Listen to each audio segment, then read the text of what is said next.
Yeah, Frank here has got his own billiard room. Yes, it's what do you call it, Kramer? Billiard room. No, not billiard, not the billiards. It was billiards room. Come on already. Come on, we call it the place to be. The place to be. Yes, the place to be. Then I shall be there. Now, it's time. Live and in living color. The Grandy Man can. Time to play the game!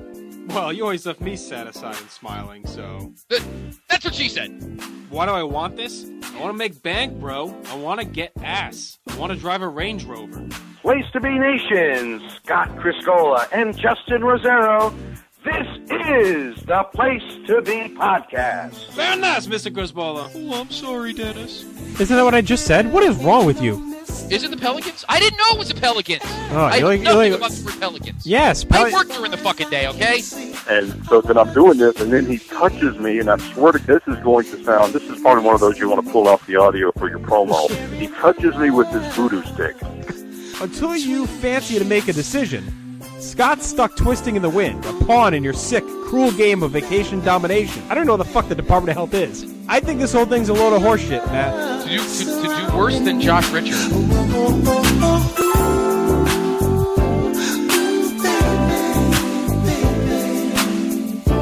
Making love between the sheets.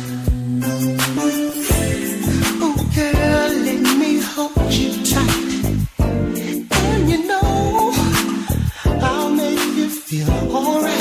Oh, baby girl, just cling to me and let your mind be free while making love between the sheets.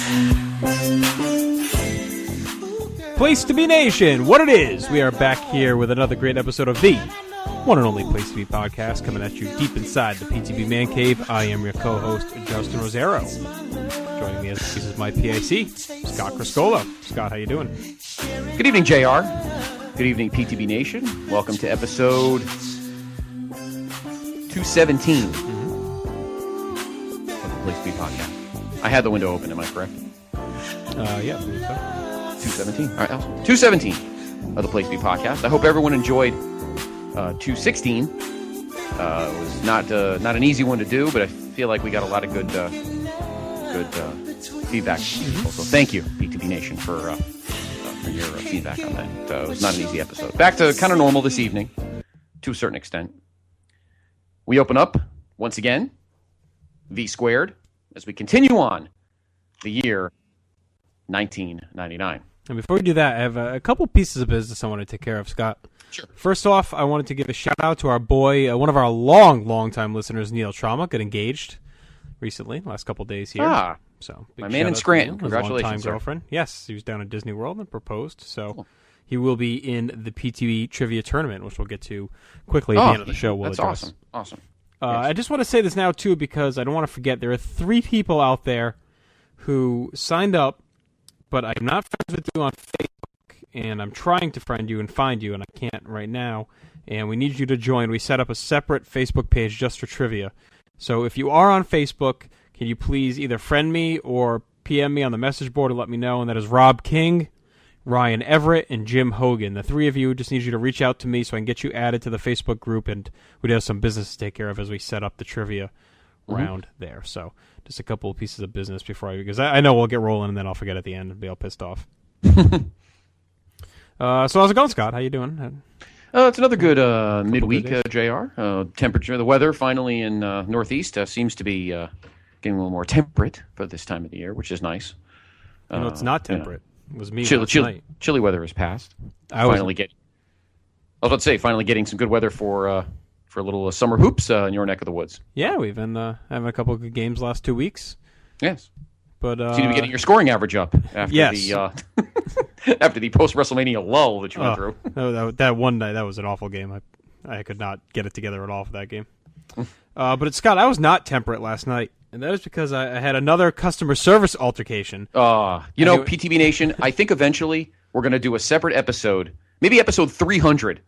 We'll do a series, maybe a little vignette on all of JR's customer service debacles. Probably take up a good 45 minutes. Well, I mean, I'd love to just start a business someday of just handling service calls for people. So this was kind of my test run. So my parents bought a brand new Vizio HD TV back in February. Nice. And this is after years of me trying to convince them. My dad's been wanting one. They finally caved. The other TV started to go, and they said, okay, we're going to do it. So we spent hours at BJ's going back and forth, and we ended up, I said, save a couple $100, get the Vizio. They have good reviews. Never heard anything bad about it. So they get the Vizio. Right. About 6 or 7 weeks later here, 8 weeks later, the backlight blows. My dad puts a TV on, only sound, no picture. So he calls me. I go over there. We look at him. I'm like, yeah, something's wrong. So he calls Vizio on Monday, and they say, okay, we're going to send someone out to check it out.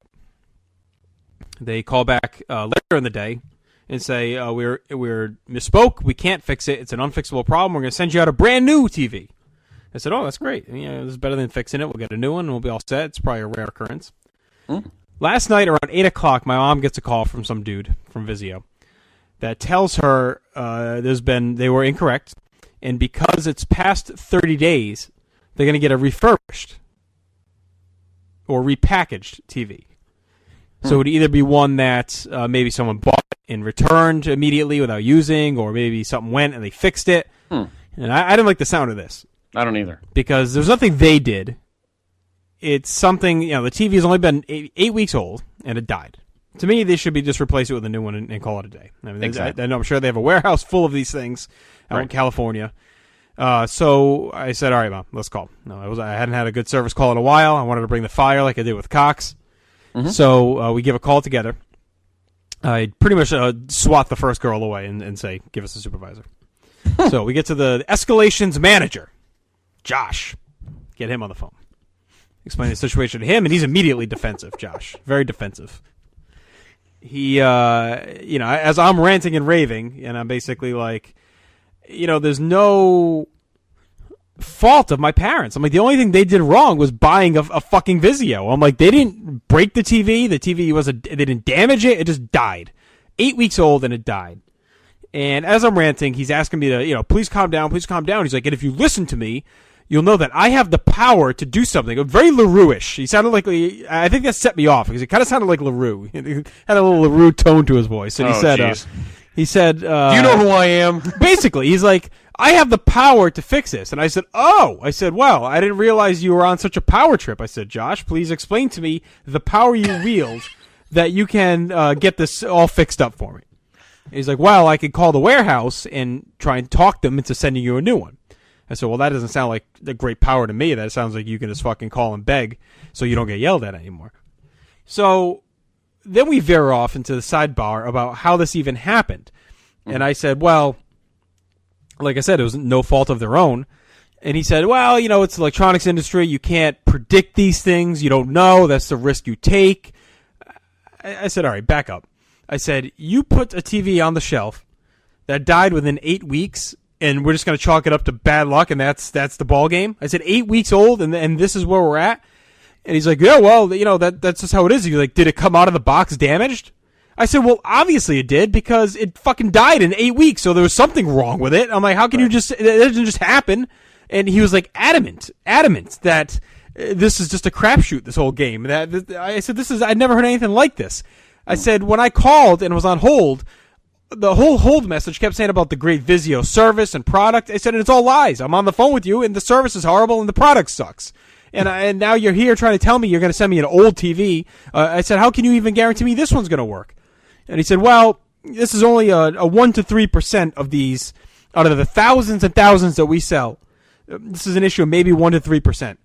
I said, Josh, that's even more reason to replace this fucking TV. If there's so minuscule amount of televisions, wouldn't you want to keep these people happy? You must have millions of these things in this warehouse that they ship over from fucking Taiwan, and you can just fucking ship them out. You probably make them for $50 and sell them for $1,000. So don't give me this happy horse shit that we're supposed to fucking believe that it's just some random crapshoot of any TV we buy could just die within 8 weeks and we're stuck with it. So then he tells me, well, we're held to the policy of the store at which you buy it. So now this is a whole nother fucking shebang that I've never heard of. Wow, this buck is fading for being passed so often. I mean, this is ridiculous. So then he's like, because you bought it at BJ's, they have a 30-day warranty, basically, and we have to follow that. That's industry standard. He said, if you bought this at Walmart, it would have only been, you would have had 90 days. I said, well, Josh, is this information posted anywhere? And he basically admitted it wasn't. So I said, how the fuck am I supposed to know what store to go buy it at? Because you may have some arbitrary date based on each store of where it is. I said, how does this even make any sense? I'm like, do you hear yourself? I know it's the company line, but do you understand the fucking nonsense you are spewing right now? I'm like, you cannot honestly believe what you were saying makes sense. And I finally kind of broke him down to admit, yeah, he understood what we were saying. So, long story long, he ended up saying he'll call the warehouse. He called back today, and, of course, we're getting a brand new Vizio.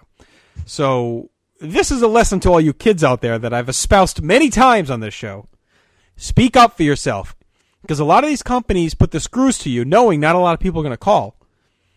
Knowing a lot of people just said, okay, we'll take the refurbished. When they charge you a fee, call and argue it. Because you're probably going to get it reimbursed. Because they make their money off the people who don't call. And that's like 80% of the people. So speak up when you need to, defend yourself, and just call, and you have to be your own advocate. It's the only way you're going to get shit done. So, brand new Vizio on the way. And Josh saved himself from another call from me, but unfortunately for him, when he called today, he got my dad, and I think my dad gave him an earful as well. So he heard from all three of us. And so there you go. This is my Vizio story. But Megan said she couldn't believe the shit I was saying last night on the phone. She was like, she was trying to watch TV, and she had it on pause just listening to me rant and rave. I would rank it on about maybe a 7.5 to an 8 on the Cox scale. It wasn't quite the fire I breathed at the poor girl for. I wouldn't be surprised if that girl quit the business after the leashing I let out on her that night. But so anyway, there you go. If anyone needs any tips on how to handle customer service, call your boy. I'll help you out. The poor girl. Hi, this is I don't care. Yeah. I know you're low in the food chain. Yeah, I always make it clear. And I even prefaced my conversation last night with Mr. Josh. I said, I know that you are not at fault. I know this is not you, but you're the one answering the phone. So, sorry. You're going to have to fucking deal with it. So, anyway, I thought you and the nation would enjoy that story. Very funny. Very funny. I don't know if it's as good as the Cox was pretty good. Cox was fucking off the wall. I mean, Cox, yeah. I literally was just vulgarities spewing left and right. I was out of my mind angry. That was just years of built up frustration unleashed on this one poor girl, and me just wanting to watch the Jets preseason game and being unable to. Yes. Then there was United. Was it United Airlines? Is that the airline you have vitriol for? Is it United? Delta. Yeah, Delta's on my shit list. Cardi's on my shit list. Cardi's? Well, that was last year. Remember the stuff with Cardi's with they were supposed to replace my couch and they put me through hell right. because of the weird leather stains. Yeah. And they didn't know what they were. That's right. Cox and Cardi's happened like back to back, so it was just like madness. And then it's been calm for a while. Unfortunately, I have to fly Delta for work at the end of June, so I'm not looking forward to that. But ladies and gentlemen, Justin Rosero, the Northeast Director of the Better Business Bureau. Oh, I should be. I really should be some kind of consumer advocate. Pricks. Oh, God, that's funny. Well, there you go, PTB Nation. If you buy a TV or if you buy any type of electronics in particular, JR, seem to be your expertise. I mean, look, I get it. I get that you can't guarantee these things, but to fucking not stand by it and a month later or 2 months later, I mean, I could see if it was a year later I called and tried to harangue them. I mean, 2 months, come on. You got to stand by that, don't you? Especially in such a competitive industry. I'm like, you have so many competitors and you're going to treat people like this? I'm like, give me a fucking break. I like how they threw BJ's under the bus. Now, if you went to Walmart... Yeah, I'm like, what the fuck is that? I'm like, how am I supposed to know? I'm like, I don't know where the hell to go. Nonsense. That's ludicrous. I felt good bad, start to the show. A lot of vitriol. Parents finally bought this TV, and they don't have a ton of money. It was a lot for them to buy it, and I'm the one who talked them into the Vizio, so that's why I really felt forced into... Not forced, but determined to make it right. Right. Yes. Well, the Bruins are winning. That's good. What's your TV in the living room? It's a Sony, right? That is a Sharp, and the Sony's down here in the man cave. That's right. The Sony's in the man cave, and I have an LG. 2 Sharps. I have a Sharp in the living room and a Sharp up in the bedroom. I like the Sharp. I really do. No, I have an LG. LG works. It's very nice. Works well. It stands for lame guy. All right. Now, I bet he's back. I know he. Hey! What is going on here? Hey, we're taking a class in proper customer service etiquette. Maybe you should do a little after school. School. All right. Get a Vizio, man. Because tonight, JR, not only did your blood boil and rise, but also the Ass Man rises. What? I don't have the open. Oh, okay. I don't think there was one. I looked for it today. I didn't see one. So. King of the ring, king of the ring. We're going to crown a new king These of the are ring. not men. These are... Let's see if I can find it. I had the commercial. Never mind. These are men vying to be king. Yes. And we're going to have a shitty tournament to determine it. Yes. A god-awful piece of garbage. All right. Tonight, inside the Vintage fucking Vault... person you don't want to see in one tournament. A bunch of A stupid myriad matches of low mid-carders. melded into a bunch of matches that you're going to hate. It You, is. Rick Skaya, you got to slash this show up on WrestleLine. Are you Bob Ryder? Nah. Bob Ryder wouldn't be watching this. He's too busy tag team shilling for champions. WCW. Bob Ryder and Phil Mushnick. Are you CRZ? Then you fucking rule. All right, let's go. Yes. Tonight, inside the Vintage Vault in the Place to Be podcast, we give you the 1999 King of the Ring. Oop. We are 1 month past, of course, what happened. And this show still has a little weirdness to it. Not with the crowd. The crowd is pretty into it.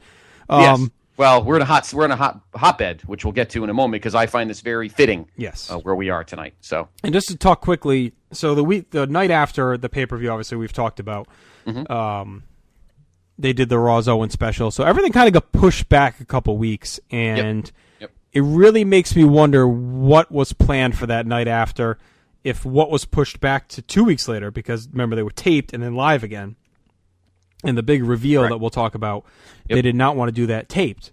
So I'm really wondering if that was supposed to be the night after, or if everything went according to plan. I mean, obviously something had to be rewritten. As we'll get to that reveal, it was interesting to me that happened at the beginning of the show, and I'm wondering if that was meant for, another week, and then what happened at the end of the show was meant to be the main crux of the show. You know what I'm saying? Oh, man, Right. I'm articulating that well because we haven't really got to the points. But anyway, Yeah. it No, seems I like these Raws were a little... We had an extra one in the mix here. Yep. So things weren't too off-key, but a lot was going on. A lot happened, and we'll catch you up. And that's partially why we spent some of Over the Edge going into the storylines, because we wanted to not have too much overwhelming storyline build at this show. Right. That Raw that you're talking about took place on June 7th. Yep. At the Fleet Center Yep. in Boston. Now, as had been discussed, do you want to do it now, or do you want to wait till we get to it later? Do you want to do the meat and potatoes now, or do you want to... We probably should do it now. I don't know what meat and potatoes mean. The reveal? Yeah.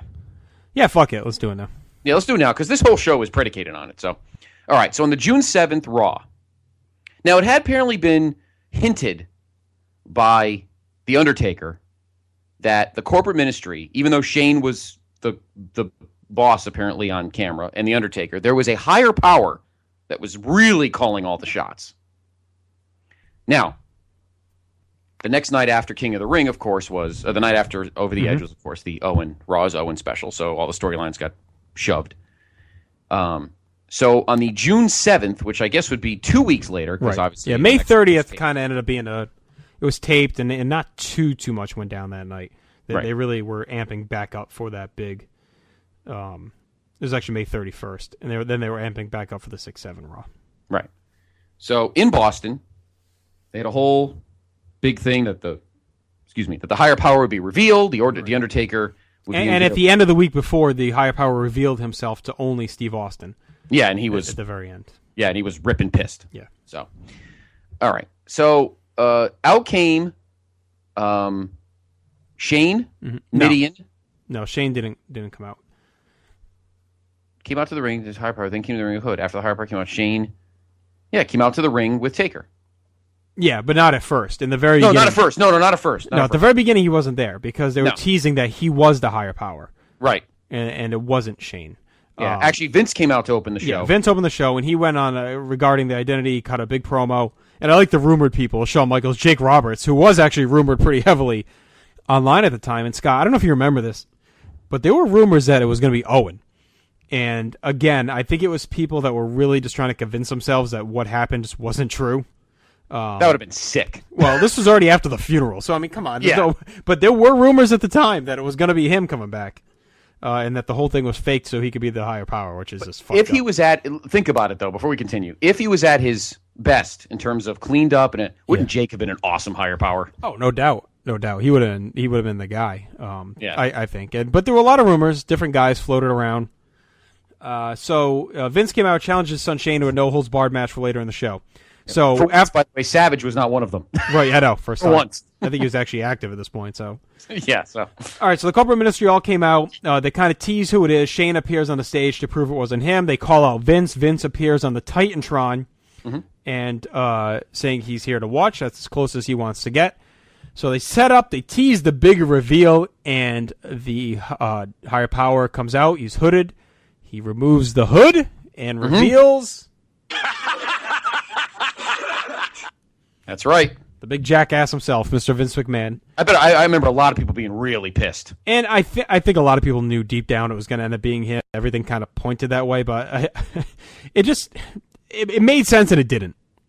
And, you know, he cuts the whole probe about saying he wanted to make Austin's life a living hell, and he used his family to do it. And it's like, why did you go through all this? You could have just hooked up with The Undertaker back in March and tormented Austin. It was just really fucked up. It's not like Austin did anything. I mean, I guess he inadvertently ended up losing the title because of Vince, but it seems like they could have done more to make it like Austin really sacrificed for Vince. They didn't really go far enough, I thought, to make it like they really, really fucked him up. So that's barely settled. We're barely to the fact that Vince has revealed himself when Linda and Stephanie show up on stage.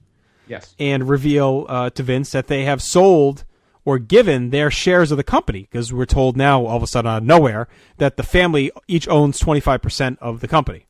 So Vince and Shane have 50%, and now Linda and Stephanie have given their 25% each to Steve Austin, named him the new CEO, head of the company, because now he's got 50% control, and he outpowers Vince and Shane.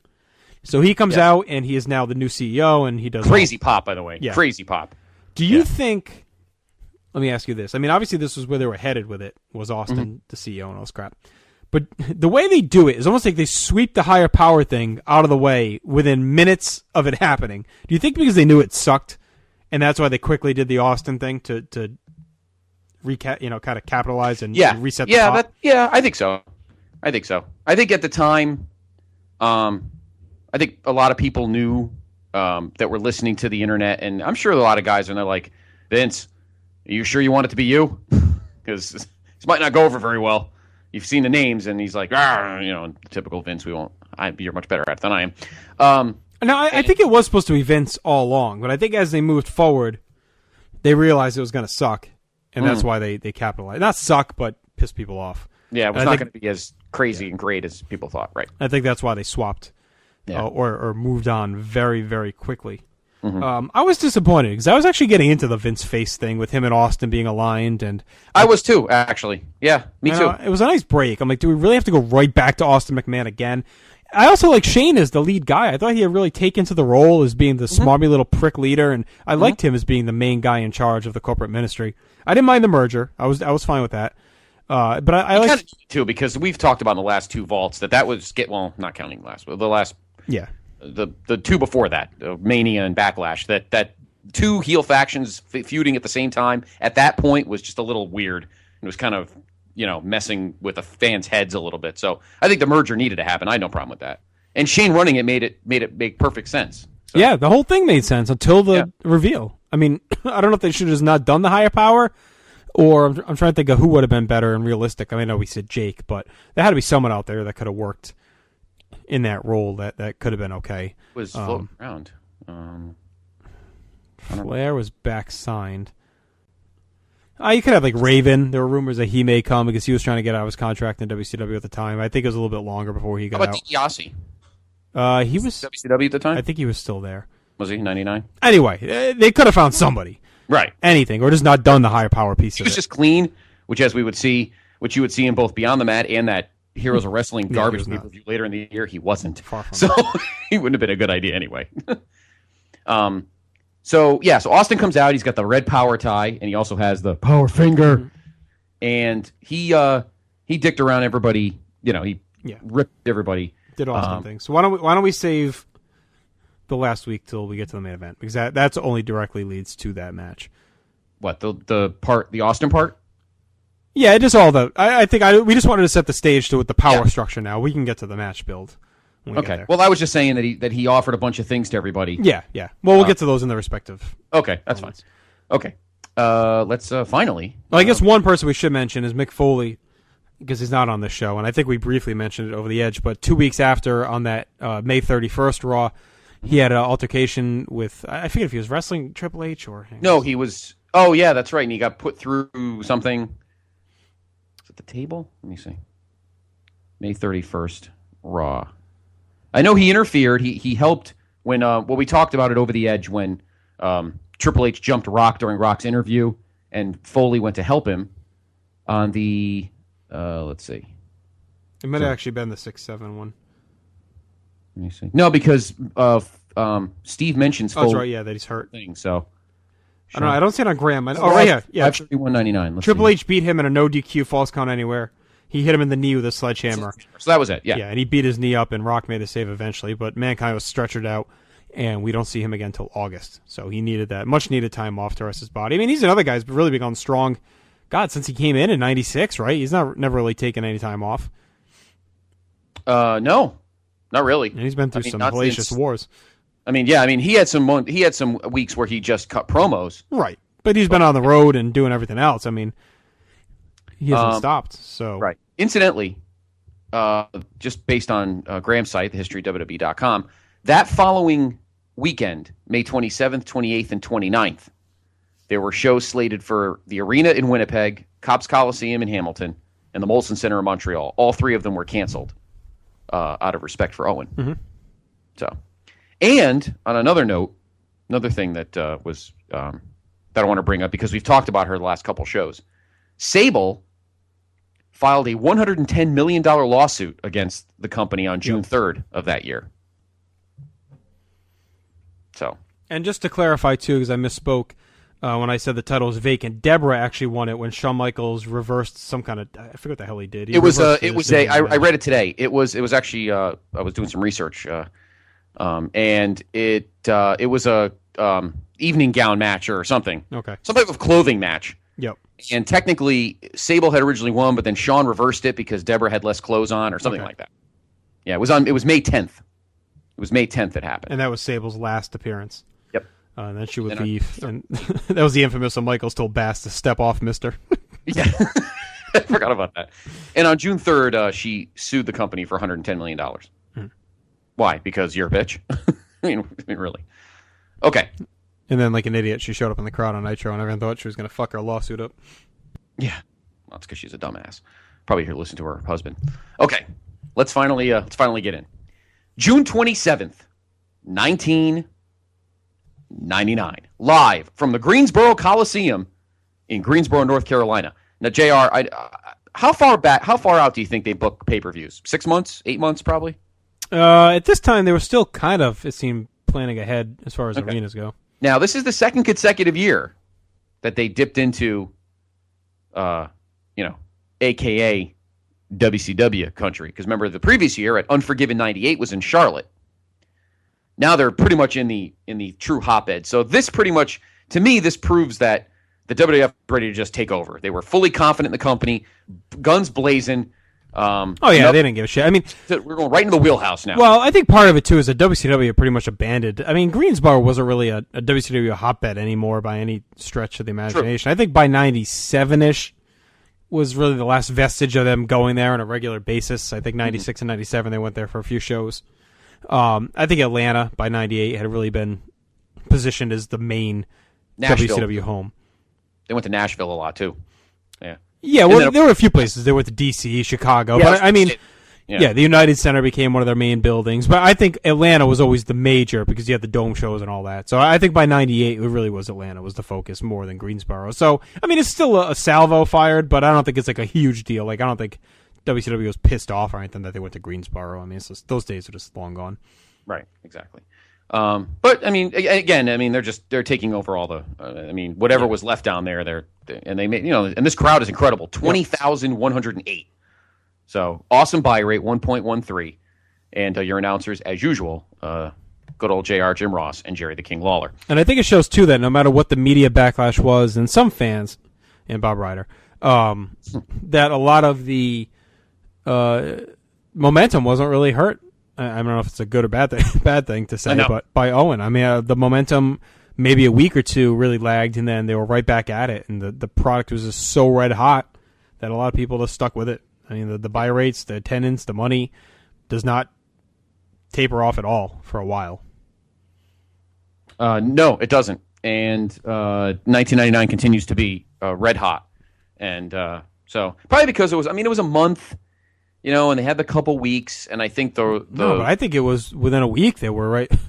Hell, I think it was like 2 days. Well, the tapes were off for the 31st was probably already sold out ahead of time, but I don't think there was much of a ding at all, honestly. No. It seemed like really bad at the time.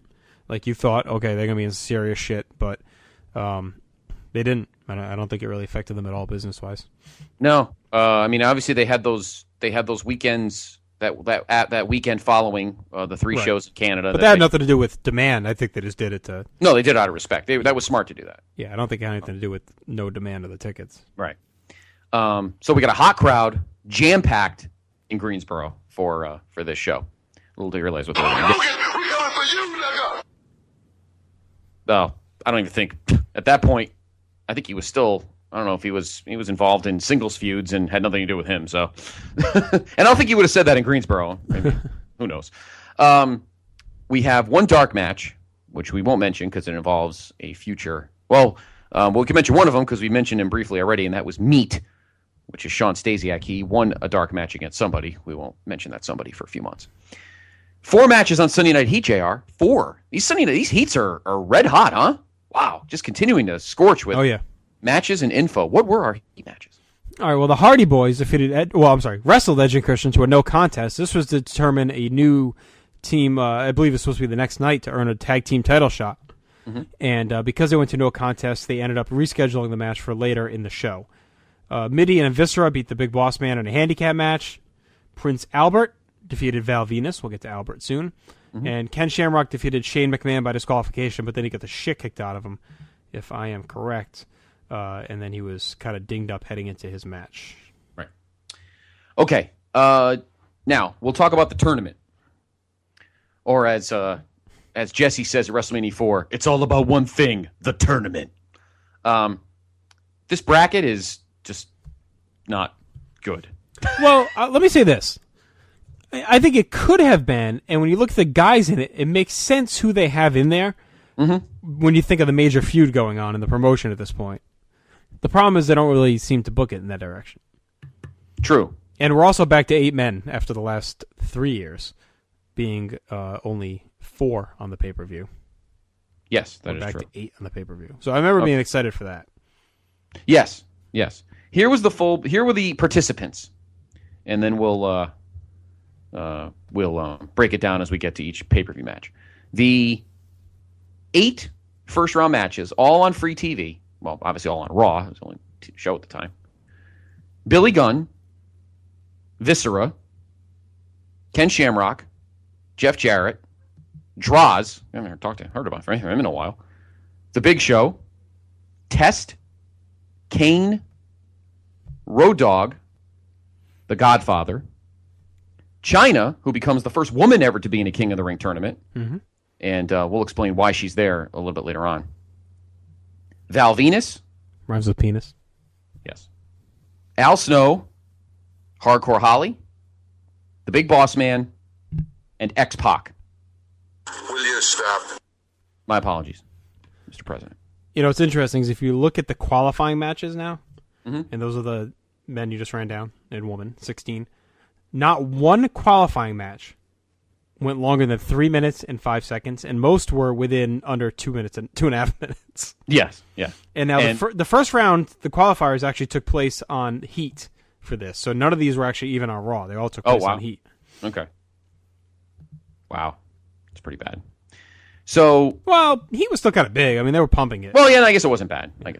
And at the time, Raw probably consisted of 4 matches, and the rest were all, backstage and promos. Because back then the promos, God, I remember we used to time 99, 2000, even into 01. God, we were timing the opening promos. I forgot which Raw it was. There was a Raw where the opening promo was like 22 minutes before they went to a commercial.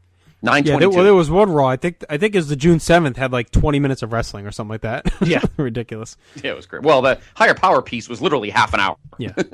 Or close to it. Okay. Let's dive in.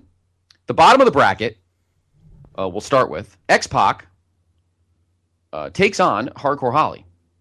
And that is our first match. Hardcore Holly was continuing his feud with Al Snow as they wrestled in the qualifying first-round match, and Holly won, and X-Pac defeated Boss Man. I got to say, JR, in terms of baby faces, what do you think? X-Pac just might be, I won't say first-half MVP, but I think he gets a lot of votes for being just one of the hottest faces on the roster these first 6 months. Red hot, yeah. He's been great, whether it's in the team with Kane or now that they actually are former tag team champions. So I guess we'll mention that now as well. What? Yes, yeah. It wasn't that long. I think it was actually the second, I think it was the 31st when X-Pac and Kane lost to the Acolytes. Farouk and Bradshaw finally get some gold around their waist. Yes. So kind of an unexpected title change there. Mm-hmm. So X-Pac and Kane no longer champions, but still buddies. But yeah, I've really enjoyed X-Pac. I liked him with Kane. I thought it was great the way he tried to humanize him and the relationship they had. And the fans have really been into him. He's been working his ass off. And he was very believable in that role. He sold well. You could really build a lot of sympathy. And we'll see that's something they really gun for here. No pun intended on this night. Mm-hmm. Yes. Just a note on Hardcore Holly. He started getting a little psychotic. Quite delusional. It's a good word we used on the... by the way, follow along with us, bigelow34.proboards.com. Mm-hmm. He was very confident in his abilities as a hardcore wrestler, and we've talked about that, well documented with a very lengthy and entertaining feud with Al Snow over the hardcore title. So he started considering himself not just a heavyweight, but a super heavyweight. And he was starting to pick on big dudes, guys much, much bigger than he was. He'd cut into matches and just come out and challenge guys. Big Show, Kane, just big. Yeah, those are the main two he was involved with, and he would dub himself the Big Shot. Yes. Bob Holly. And I liked this gimmick for Holly a lot, actually. Me I too. thought it was pretty entertaining. I thought he was good in the delusional kind of absurd heel role where you could, you almost believed it because he was so adamant about that he could hang with these guys and that he was stronger than them. And I thought it was good to get him a little bit out of the hardcore division and give him a little personality. So I liked it here. Unfortunately, in under 3 minutes, he takes things a little too far, grabs a chair, and just belts X-Pac with it. Mm-hmm. And to me, this was already a bad sign that this tournament was not off to the best start. When you have a 3-minute DQ, I don't know why X-Pac couldn't get the win. I know Holly had a little bit of a push, but I think he could have easily eaten a pin here. And I know they're trying to establish Holly as a hothead, but just a weird way to open the show. So 3 minutes, X-Pac advances, and Holly is already gone from the tournament. Yeah. Not the last time we'd see him, though. No. So X-Pac moves on to the semifinals. Our next match is actually next quarterfinal match actually involves a feud that's been burbling up to the surface for a few. That is correct. Burbling over the last month or so. And that is burbling. Mr. Burbling. Mr. Burbling over the surface. You got something planned. You English muffin. Kane has been having issues with the Big Show. If you remember. I believe it was it Over the Edge? Or was it King of the Ring? No, it was King of the Ring. It'll be later on in the show. But Kane took on the Big Show. I got confused. Why don't you sit a few plays out? I got my shows confused because I was watching something earlier about it. So, Big Show defeated Draws, and Kane beat Test to get to this point. Yep. Kane is still way over. Yeah. Way over. But so is Big Show. So what is going on here? Give us a little background here, JR, on what the deal is with these two. All right. Well, on the 6-7 Raw, as we mentioned, Steve Austin, now the CEO, granted all members of the union a gift of any kind that they wanted. Big Show asked for a world title match with The Undertaker, and that match actually ended with Undertaker being chokeslammed through the ring. So Show kind of getting repositioned again as a badass face now. Good. Kind of the main cog in the union. It seemed like the guy that was going to get the biggest push coming out of there. And that was a really cool spot when he put Taker through the ring. So that's really the only build coming in here. So Kane, a very over face with X-Pac. Big Show now really being solidified as a face. And heading into this, he was probably my pick to win. I thought he needed a rehab at the time. You looked at the rest of the field, and there's a couple other guys you could maybe see. But I really thought Show was going to be the guy to win this tournament. I thought this would start the build to maybe a SummerSlam title shot or something to get him reestablished. So, yeah, I was a little surprised with this one. Yeah, I was too. Number one, because of the result, and number two, because of how. I didn't understand why Kane needed a chair to do this. It was, I don't know, very strange. The match is just bad. And of course, we get a little a return appearance from our delusional lunatic himself, Mr. Hardcore Holly. And he comes out, and there we get our ending. It was a tough spot here. Would you have put these two in this match? I probably would have kept them. I would have, first of all, when we get to who the winner is, I would have booked this as the final. No. Definitely not. But I would, heading into this actually seemed like a big time match. Like, even the Heat, I was watching it today, even the Heat, as when they come out and kind of stare down, it felt like a big deal. And I remember being kind of surprised that they were sticking them in here with no real build. Like, to me, this seemed like a feud that could have kind of built up to, and maybe did it the next month. But once the match started, I think it quickly went downhill. And they were two guys that do okay for a little bit, but then it just hits the skids big time. When Holly comes out, he interferes, and they kind of both fuck with him. And then Kane puts up like a 3-minute choke on Big Show just in the middle of the ring. And then finally, Chair gets involved, and Show takes the pin, which there's so much wrong with this match that I didn't even know where to start. I mean, Kane was way over, but how do you job Big Show in 7 minutes in the opening round of the King? You might as well not even had him in the tournament if he wasn't going to win it. Right. I don't see why you even put him here to job in the first round. Just give him a squash elsewhere on the show. Find something else for him to do. I would not have done this at all. And there's no way. Unless you're going to have like 8 guys come out and make him lose, I don't think you should have had anywhere near this tournament if he's not going to win. Do you think this is and this would become more of a theory a couple of years down the line. Do you think this was a whole, yeah, we gave you a lot of money, but this isn't WCW, and you're going to learn how we do things around here, and he was, kind of paying dues? Yeah, I think that was probably part of it. I do. I also think they kind of didn't know what to do with him, because I think, again, a guy that maybe came in wrong place, wrong time.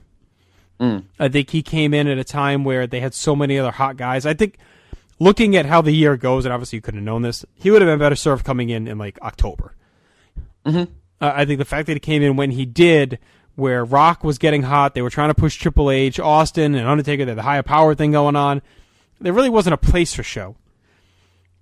And I know they wanted to make him a big deal when he came in, but they probably would have been better off just having him come in and squash guys for like 6 months instead of getting him involved in storylines like they did.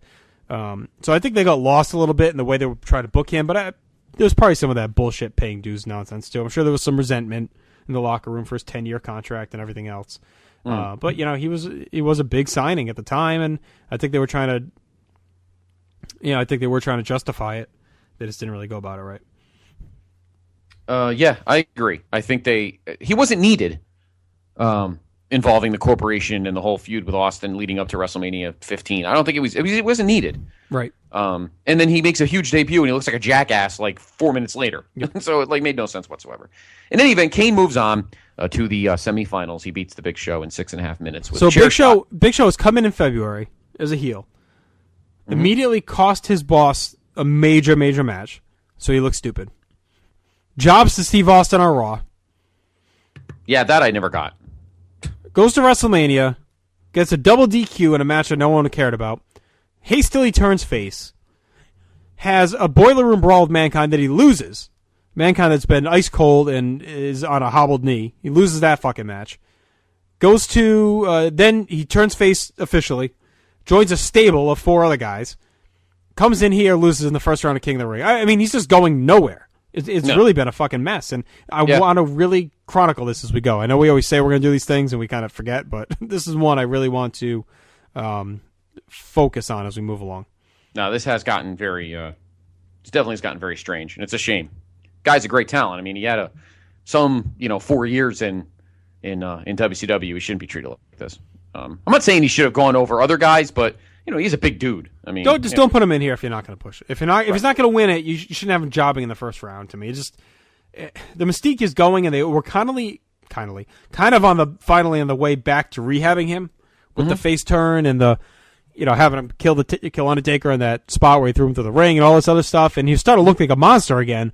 And then 7 minutes he jobs to a chair shot, and that's it. He's out. So if you're gonna have anyone use a chair and get DQ'd, it probably would have been him over Holly, honestly. But even that would have made him look kind of stupid. So our next quarterfinal match pits another fresh heel, and that is the Mr. Ass himself, Billy Gunn, fresh off his win at Over the Edge over his former tag team partner, the Road Dogg, taking on former corporate member, current union member, Ken Shamrock.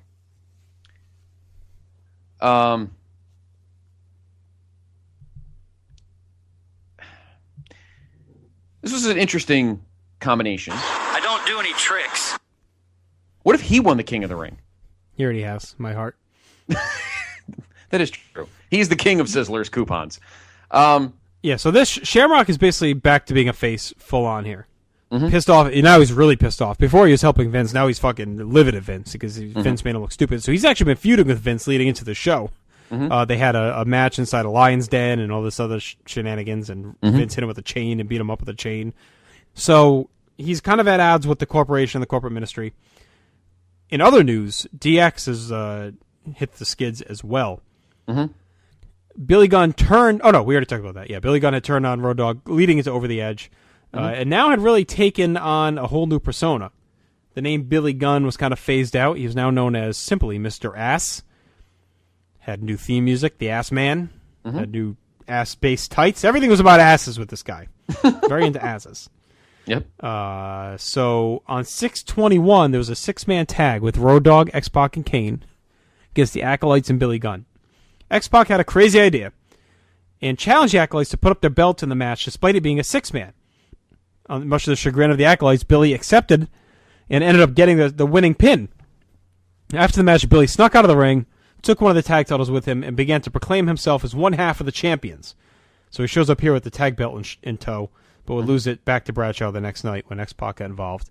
Kind of a weird angle. I know they're trying to make him a dick heel, but I don't know. It seemed like he had so much else going on. Did he really need to be involved in the tag title picture? I feel, the more we talk about this and the more we get into these, talk about these matches, the more I feel like they did so much effort to put together a well-done main event storyline that all this other stuff, that I feel like the rest of this stuff's on autopilot. Oh, yeah. Heel turns, face turns, guys fighting here, and things happening, and stealing. I mean, it's a Russo-ness. All these guys are involved. They're all being used, but not much of it makes too much sense. No. So it's kind of odd. Unless you're in the main event. Yeah, pretty much. So he takes on Shamrock here. Match is only about 3.5 minutes. Shammy, as usual, the master of the internal bleeding. Yes. Once again, it happens, and he's spitting blood. Ref sees it. Well, as we talked about, he was dinged up on heat. Yep. And actually, the week before Raw, Steve Blackman had beat the shit out of him with a kendo stick, helping Vince out. So Blackman's kind of associated with them now. And so Shamrock had serious injury heading in here, internal. And, the referee stops the match when he's just blood pouring out of his mouth. He can't continue. Right. And now, is this something you think Billy Gunn should have been involved with? Or say the fucking Big Show? Wouldn't that have been more impressive that the referee stops the match because Big Show beats the piss out of him and he's bleeding out of his mouth? Yeah, that would have been very impressive. I agree. Yeah. And give Billy kind of the wormy win over Kane or something. I mean, just odd. Odd booking. Yeah, it is very weird. I mean, again, this was a spot for Big Show that would have been great, but we'll document that even more throughout the rest of this pay-per-view. I don't know. Shamrock is always sympathetic. It's almost like it's a stigma for him. Poor Shamrock, he can't win anything because he's stronger looking when he loses. I don't know. It's very weird. I don't get it. But Billy Gunn moves on because the ref sees blood coming out of Shammy's mouth. Where was Blackman? Where'd Blackman been? Was he on? Yeah, I think he was just doing heat and little things here and there. He didn't really around. have too much going on. Yeah, floating around. But he comes back now. He gets back involved. We'll see him as we move along. Next up, our final quarterfinal match.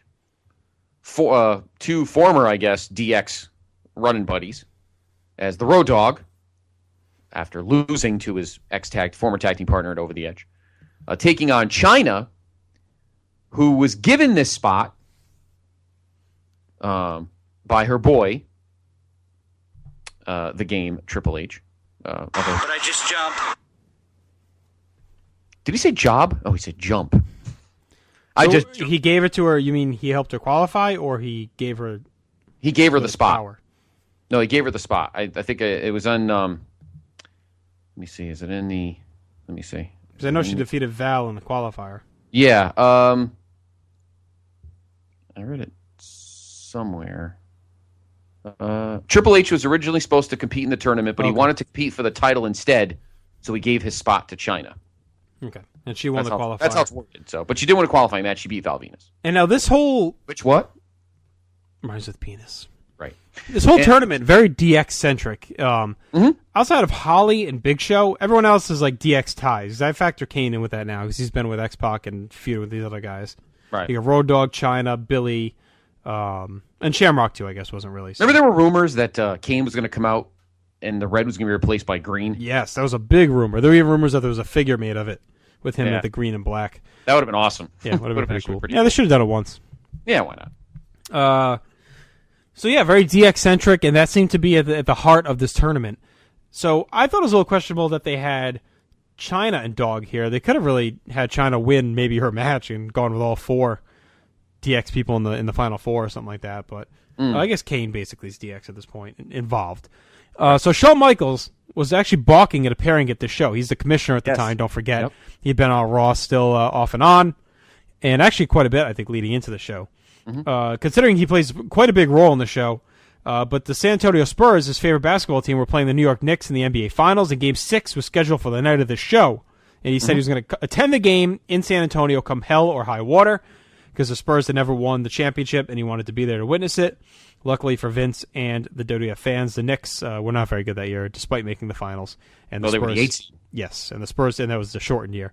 Yeah. The Spurs clinched the title in Game 5, so it didn't really matter. Yep. But would have been interesting to see what Shawn would have done there. Boy, that would have... That sounds like one of those delusional Shawn things. Yeah. Like the whole, can't have triple threats in Mania main events. You know. But yeah, the Knicks were the 8th seed. They upset the Heat and then went to the finals, and Tim Duncan won his first title. I think the only one for David Robinson. Yeah. Yeah, but he was going by the next one. Yeah. No, wait, was he? No, he wasn't. I think he was there. He was there. You know, I was on a sidebar. I was always wondered about that. I thought he retired right when that year ended. No, he was there. I think till the he was there till he was there when they won in 03. Yeah. So any event. And then by 05, he was gone. Yeah. By 03, though, he was like a bit player. I don't think he.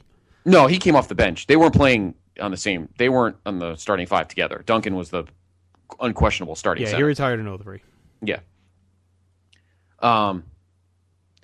But who knows if that is. I mean, I'm not saying that's not true, but that seems very Shawnish. Like he wasn't going to show up. Please. It was definitely a heavy rumor at the time. I remember that one very vividly.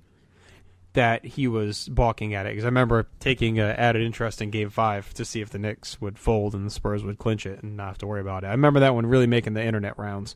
That's right, because it was for some reason I remember that Game 5, which I believe was at the Garden. Yeah, it must have been at the Garden. Was a Friday night. I remember watching it, so Game 6 had to have been that Sunday. So yeah, that makes sense. I was looking forward to this match, and it ended up being halfway decent. I mean, not great, but compared with what we've watched so far, this could have been 5 stars. Yeah, to me, this is the best match of the tournament in the first round. 13 and a half minutes, close to 13:20. That's a lot of time. And I think it was twofold. Number one, by the way, Triple H seconded Chyna to the ring for this match. So obviously he was anti-Road Dogg. So the whole DX thing was just starting to fall to pieces pretty much at this point. 2 things. I think, my personal opinion. Number one, kind of rebuild Road Dogg. But number 2, I really do seriously think they had future, and of course they would. I don't know if they knew exactly what they were going to do, but this was definitely, for me, in my opinion, a testing ground for China to actually consistently take on guys. I don't think this was just a one-night gimmick. I think this was a testing ground for her to legitimately take on guys in the future. Yeah, well, I don't think that's. I don't think that's out of the realm. That's. We'll see where it goes. Right, it obviously heads that way, so I don't think you're like being crazy with that one. No, I'm not saying I'm being crazy, but I'm just that's why I don't think this was just a. I don't think it had anything to do more with Triple H than it did with the whole China thing. So, and I think it helped for Road Dogg to kind of get his juice back. Were you surprised when Road Dogg won? A little. I do like the whole dipsy-do they do. Of course, China had been notorious all year long for low-blowing guys. Well, she tried to low-blow Road Dogg, but he had on a metal athletic supporter. Mm-hmm. And then he hits his pump handle slam, and Road Dogg moves on in the semifinals. So, I remember being surprised because the bracket, I didn't think they'd do Road Dogg X-Pac. You didn't think they'd have them fight. So I just assumed China was going to move on and face X-Pac in the second round. I mean, that to me, that seemed logical. So I was kind of surprised when Dogg picked up the win. But then at that point, I assumed we were getting Dogg Billy Gunn in the finals. I mean, just seemed like it made perfect sense. Yeah, no, I agree. It did seem strange. I mean, I was happy because I think Road Dogg needed the win to kind of rebuild himself personally. I stay fit. I watch what I eat. Well, of course he does. Can't have any of that North Kakalaki Graham Capthon barbecue. Yeah, I mean, I was surprised in that aspect, logic-wise, yeah. But I was happy for Road Dogg. I think the win helped him after the loss over the edge and kind of brought back his juice. So, and I'm not saying, and trust me, I'm not insulting either of them, but it is sad that this was the best match of the first four. Yeah. I know, yeah. Road Dogg not someone you would expect to be involved in that match in China at all either. So, interesting first round, not the best first round. And again, this match was long, but the other three under, two matches were under 4 minutes, one at 6.5, and this was over 13, which is pretty long. So, longest match of the tournament, including the qualifiers to this point. I think actually that match was longer than all the qualifying matches combined. So it's quite interesting. But yeah, so we have the final four now of Road Dogg, X-Pac, Billy Gunn, and Kane, which is not a bad field.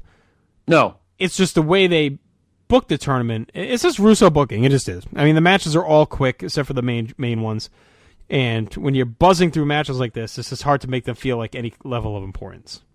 Exactly. And I mean, you look at a guy like Brett at 93, the matches he had and the length of those matches, that's a tournament win. And, you go to here, like Billy Gunn wrestles, obviously we're not spoiling anything, but, the matches on the night, it's like less than 15 minutes combined, all three of them. So, I mean, how's that really, I guess it's impressive on one hand, but not on the other? Yeah. Well, again, that's the way that the tournament's been booked the last 3 years. So, yeah, but those matches were still a little bit longer, even though we only had 2 rounds on the pay-per-view. Yes, that's true too. But Russification, Russorific. I mean, you get the good with the bad. Yeah, facts of life. I knew you were going to do that. I was going to do it, but I'm like, why don't I hold off? You take the most, and there you have. All right, so we take a breather from the tournament, as JR mentioned. Girls. Kane. Yes, Mrs. Garrett. Kane takes on Billy Gunn. A new love interest for you if you ever break up with Judy Martin. Mrs. Garrett. Charlotte Ray. Hey, nothing's hotter than strawberry blonde hair and some apple pie. And her brother, Brad Garrett. Judy. Oh, Miss Garrett talks like this. And his son, Jason Garrett. Jason Garrett. That's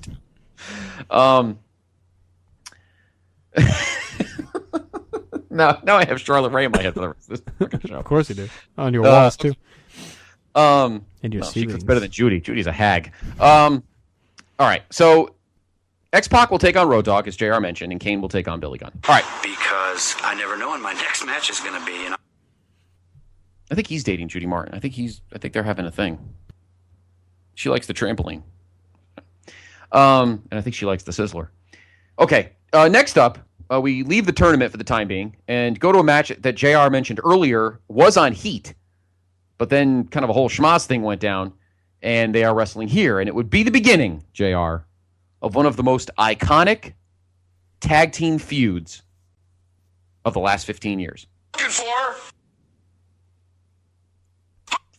I was Who? frozen today. Because we did a moratorium on Monday, you're just going to fire them all up tonight and catch up. Well, somebody's haven't heard in a while. Yeah, the Hardy Boys, my friend. The Hardy Boys. Despite Yes. their age and being on this being their pay-per-view debut, the Hardys are quite seasoned. They Yes. were big names on the indie circuit for a few years. They even ran their own promotion, Omega, in North Carolina. But if they look even more familiar to you, fans at home, it's because they'd actually been used on WWF television since 1993 as jobbers. Yep. They were given a chance to break out a bit as the Jinx Brothers in 1995, one of John Walter's favorite tag teams. They went over about as well as you would think for people named the Jinx Brothers. They continued to job left and right and were finally giving a minor push in late 1997 when they were identified as up-and-coming stars, but ended up getting destroyed by Kane the night after Bad Blood. Yep. They stuck around for another year and finally signed actual legit contracts in 1998 and getting the full-time call-up in 1999. It was really a cool story at the time. Two longtime fans, guys that had really worked their way up the card, really busted their ass, hung around, finally given that chance. And here they're put with Michael Hayes, no longer Doc Hendricks. He is now their manager, and they're all wearing tight, fucking ridiculous-looking pinny shirts and jeans. And Hayes just definitely looked like a guy going through a midlife crisis at this point, managing these two guys. But I thought it was a good fit. So they're positioned as heels. I think so, right? Or are they the face? I can't even tell in this fucking mess. So the Brood had turned face kind of when they split off the Ministry. And Hayes and the Hardys were acting like heels. So I'm pretty sure they were supposed to be. But I think they kind of just bounced back and forth over the next few weeks. Yeah. Kind of a mess. I want to say that they were positioned as heels. They kind of act like assholes. But Yeah, I think they were positioned as heels. Yeah, I think they're positioned as heels because didn't they turn on... That's later. Oh, that's later. No, I thought they turned on somebody else. Oh, maybe not. No. No. So I think they were positioned as heels, and I think the Brood, Edge and Christian, were positioned as baby faces. That's what I think. Yeah, and this would be the beginning of what would be two of the iconic tag teams of the last 15 years, and a third one that would come to identify this era would come up later on in the year, but we'll get to them. They only get less than 5 minutes. I don't think anybody expected anything out of them, but it wasn't bad. No, the Hardys are really starting to identify that with the fans as kind of risk takers, the guys that are flying around and guys that are still learning the craft. And the whole story here is that Hayes is really trying to take them under his wing and teach them the ways. These two young, unseasoned guys in the storyline. And Edge and Christian still with the Brood. And yeah, you can kind of see, that you knew these two teams may get somewhere someday, but here it's very, very raw. And again, yeah, like you said, under 5 minutes, not too much going on. The Hardys win with an assist from Hayes. Jeff gets a twist of fate on Edge, which is like almost like a modified diamond cutter. And big win for the Hardys. They actually earned a tag team title shot, which they would get the next night on Raw, and things would launch from there. Yes. Were you surprised the Hardys won? Yeah, I was. And actually that tag title shot came 2 weeks later. But yeah, I was surprised. I was very surprised. I thought Edge and Christian were more established. I thought the Hardys were just kind of starting to get going. I didn't really expect much out of them early on, even with Hayes. It wasn't like a major upset, but it was definitely surprising. I didn't really see that happening. So good win for them, though. They're really starting to put themselves on the map. It looks like the tag division is kind of getting a little bit more solidified now. The titles are back on a legit team, and we got the Brood in the mix, and now we got the Hardys in the mix. And we're looking, they start to identify a little bit semblance of a team team division again. Yes, yeah. And it'll grow and really build to something special as the year progresses.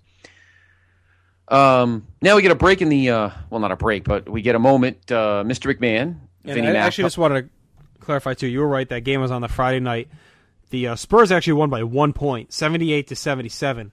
I remember that game being close. Yeah, so they're very close to Shawn Michaels. We were very close to it not happening. Spurs hung on by 1.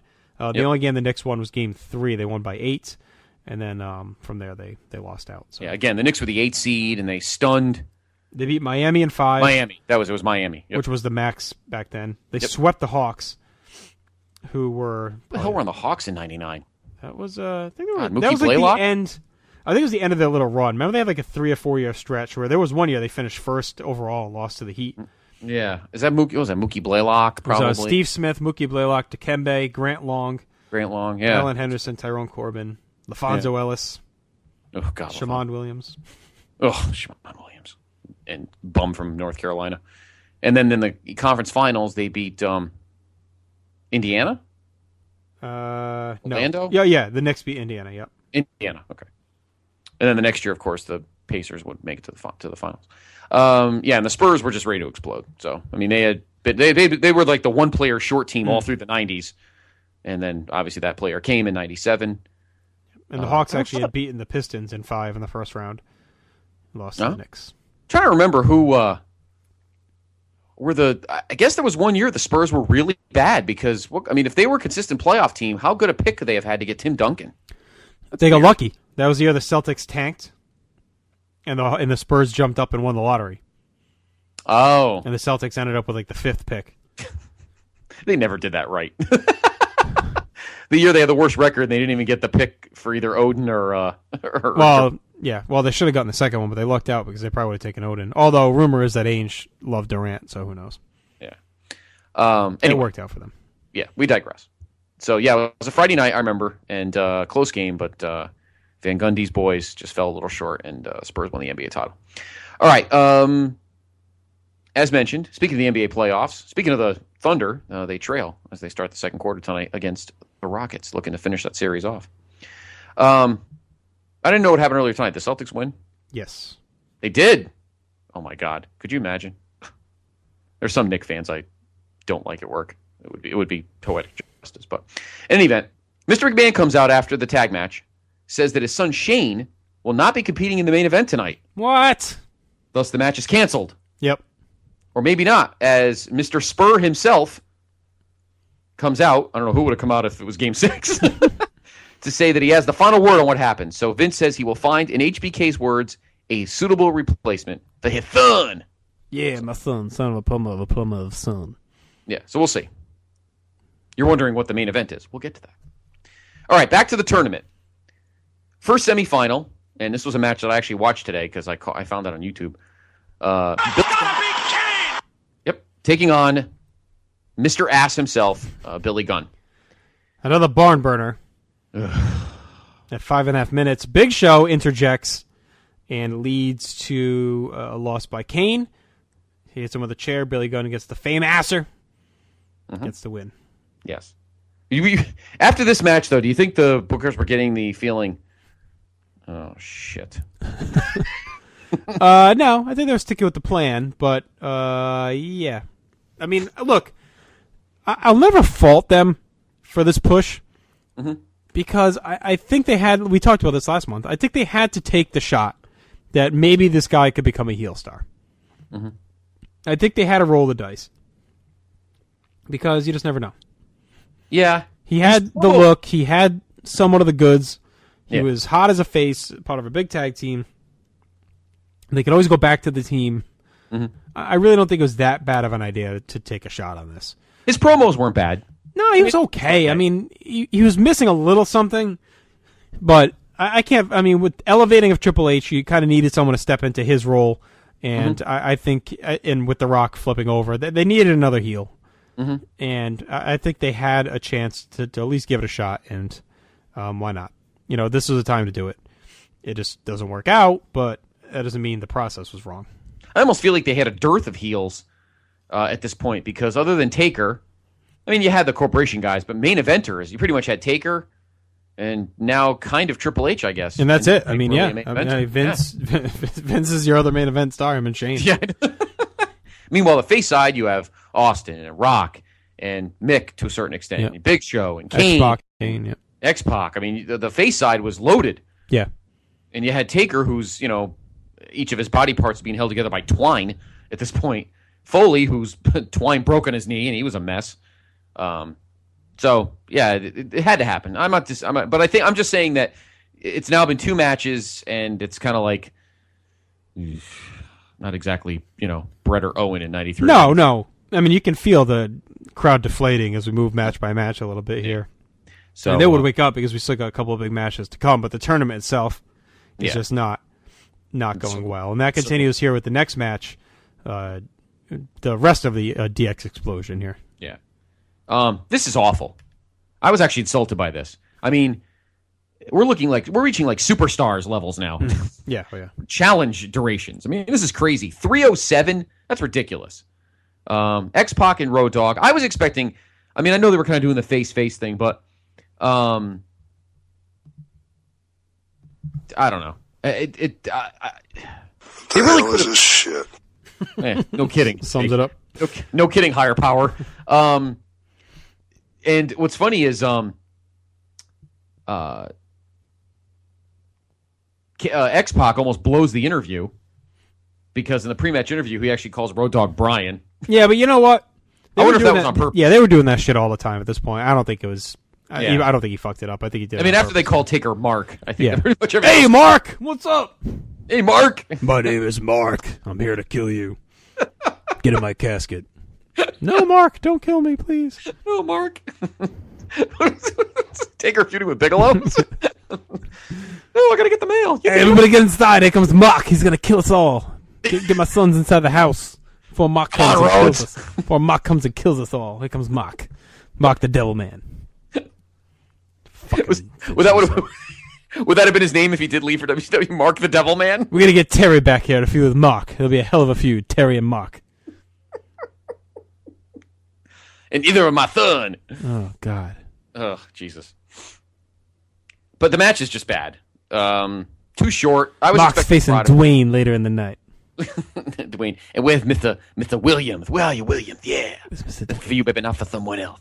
Mr. Dwayne versus Mr. Mark. I'm glad X-Pac won. That was the right idea. Now. But. Well, why do you say that?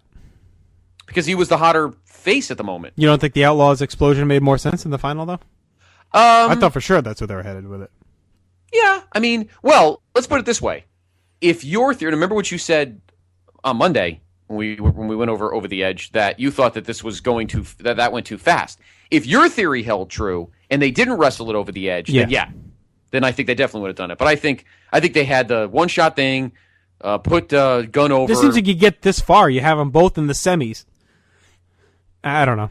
This seemed weird. I remember. You think maybe with X-Pac though they were going the whole Savio 95 route. Oh, they definitely were, and they were building the sympathy. He had the neck injury now that they had well documented put on him. Yeah, he had already been building up anyway. Holly hit him with the chair, and I think that was the story heading in, was can he overcome the odds? And I remember we were like arguing. He was convinced X-Pac was winning the tournament. He thought they were going to do the injury story and the underdog story, and he was going to win and steal the crown. And once we see what happens, it probably would have been a better idea, to be honest. But I thought for sure Road Dogg was going to win this match. Once China lost, I thought Road Dogg would win, and I was surprised that Pac won. But there is our final. The DX explosion continues into the finals. X-Pac, Billy Gunn. Yes. So there's your tournament final. Do we? Is Lord Alfred ready, or do we move along? Yeah, let's take a little break. We'll make it. All right. We will take a breather because we need to, digest the grand total of 32 minutes of wrestling. I know, right? That we've watched so far. I think my Vizio story was longer than all these matches combined. Yes, I think the Vizio story and the description of that Raw took longer than this. Coming up after the break, we have the last three big matches: World Wrestling Federation Championship on the line, the finals of the tournament, and control of the company. That's coming up after the break. First, though, a word from the crew. Because... Excuse me, I am on break. My name is Mark. Promotional consideration paid for by the following. What I'd like to have right now... Chad, do you ever feel that the world revolves around WWF? I think you mean WWE there, Barf. Yeah, whatever, but what about David Crockett? Well, what about Jimmy Valiant? I'm gonna get y'all until I get you, Paul Jones. Oh. The Four Horsemen. We are a family, and we are the best. The Omni, the Dangerous Alliance. Please welcome the newest members of the Dangerous Alliance, I'm Anderson and Larry Zbyszko. Jim Cornette and the Midnight Express. The Fantastics are putting the U.S. Tag Team title on the line against the Midnight Express. Main events with actual work rate in them. Woo! Woo!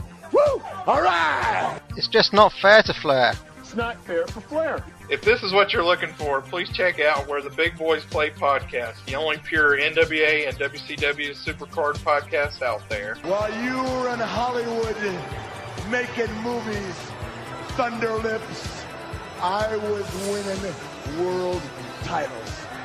So a guy from across the pond and a dude from the south, Where the Big Boys Play. It's a great podcast.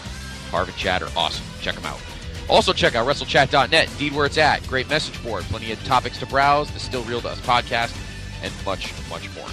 Also, our message board, which is awesome, bigelow34.proboards.com. It's where PTB really began.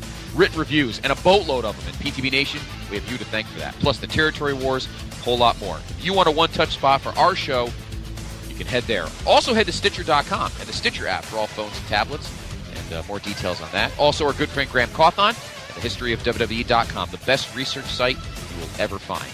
Also, another sponsor to the show, the Wrestling Forum, twfnews.com, their wrestling forum, a blog site, much, much more. The guys at TWF creating a wrestling media nation, many blogs, podcasts, and vodcasts.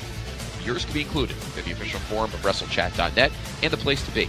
We've joined up as well. So check them out, find out what they're about at twfnews.com. Also, you can check out our show at getthepointradio.com. My good friend Mike. It's a great online radio station. If you're not in the mood for wrestling, but you want to listen to music, pop it on. He plays music all day long. You can also check his archive on iTunes, and all of our shows are there as well. Big site.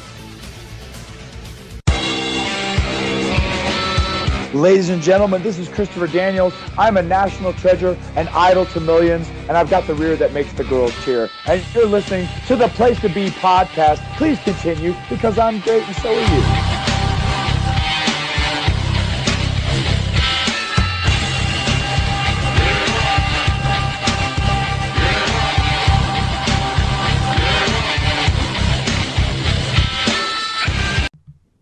This is not some sort of baby waste depository. I'm going to Florida. Where are my medical records? Okay, Nation. We are back. For the two of you that may get that. The only two that matter. No, we are back here. King of the Ring 99 in Greensboro, continuing our trip through the Vintage Vault. We have 3 matches left. Yes. 7 in the books. Yep. Rapid pace. We have a, like you said, world title match, the finals, and a match for control of Z Company. So why don't you get us to our next match here, Scott? All right, our next match is for the World Wrestling Federation Championship. The Undertaker, Mark, who won the title in the main event of Over the Edge that no one remembers or no one cares, or doesn't exist. It's like everybody fell. It was just such a mess. Everybody fell to the ground. Make it count. Get out of the ring. Get out of there.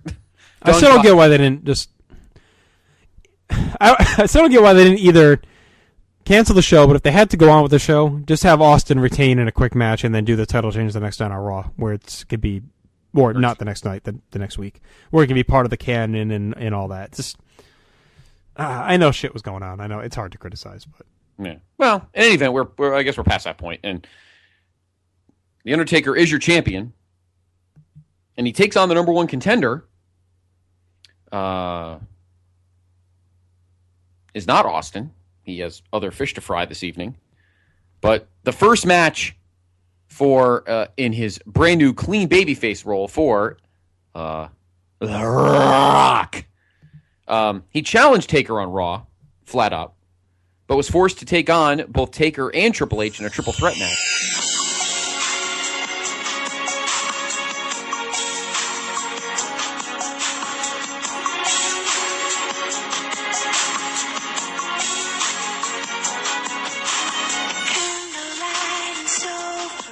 You know, when I first hear that whoosh, I picture you riding in, like you and him riding in on some kind of Greek mythological animal. A unicorn? Yeah, through the sky together. It's like the end of Grease when Danny and Sandy, they're kind of going off into the sky and with a rainbow coming out. The two of you driving off in your fucking Camry out to the sky. All right. I just realized it didn't come out right at all. But anyway. Coming out in a rainbow. Jesus. All right. Oh, God. Oh, God. Not on the show, technically. Not in a match. As mentioned, he had a slot at in the tournament. Well, he shows up here. But he did not want to be in it. He wanted to be. He had bigger fish to fry himself, so he handed it to his girl, China. But here, as mentioned,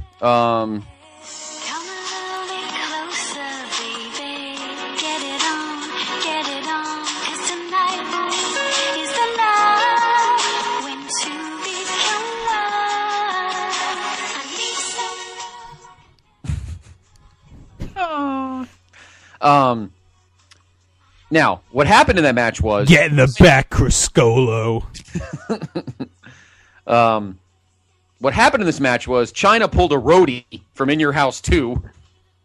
She was supposed to trip Rock, but wasn't looking. Mm-hmm. Didn't see the Irish whip reversal and accidentally tripped Taker. And it led to Rock getting the pin and the victory. Taker went after China, and then Triple H went after Taker, which led to Rock getting the pin on Hunter after a rock bottom. After the match, Taker and Triple H started beating the hell out of each other. So instantly some discourse. And that pretty much ended the corporate ministry out of the gate. I mean, we had the whole thing with the reveal, but now it's pretty much just Vince and Shane and Taker, and Triple H has already kind of splintered off on his own. Yeah. Him and China just pissed off with, being second dog to Taker, and also the shenanigans here that cost him. He was so fixated on becoming the world champion that he was pissed at anything that got in his way. He was not happy with. Right. That's why the safe word for this month for you was championship, I believe. Yes. And he was relentless on you. Yes. I believe the night of the whole higher power Vince CEO thing, I think Austin makes Taker and Triple H fight each other. Yes. Because they did that whole staring at each other. And no, it was not that night. It was the next week. Oh, okay. 6/21, Taker and Triple H fought and ended in DQ when Rock got involved. Okay. So it was the following week, but that was that night, though. Vince was, Austin was already trying to plant the seeds of... It was 6/14. It was the night where he was doing all the shit from The Office. Ah, yes. That's a great Raw. We'll get to that later. That's a great Raw. I got to find a clip in there. I think we need to play a clip from that if we can find it. A clip from your face. So, the match... This is the first time these two ever wrestled on pay-per-view, so this was actually kind of a big deal in that perspective. And I'll say this, Scott. The first few times I watched this, including the live time, I never really liked this match. Watched it again today, and it was not nearly as bad as I remembered it being. The crowd is really into it, and they got a lot going on. I mean, it's 19 minutes is probably a little bit too long for what Taker could do, and Rock, still not the best face wrestler. He had been working his heel for so long now that I think he was still kind of working as a heel here, and he wasn't really full-on face as far as like in-ring goes, you know what I mean? Mm-hmm. So a lot of back and forth here, No, not really a long heat segment. No.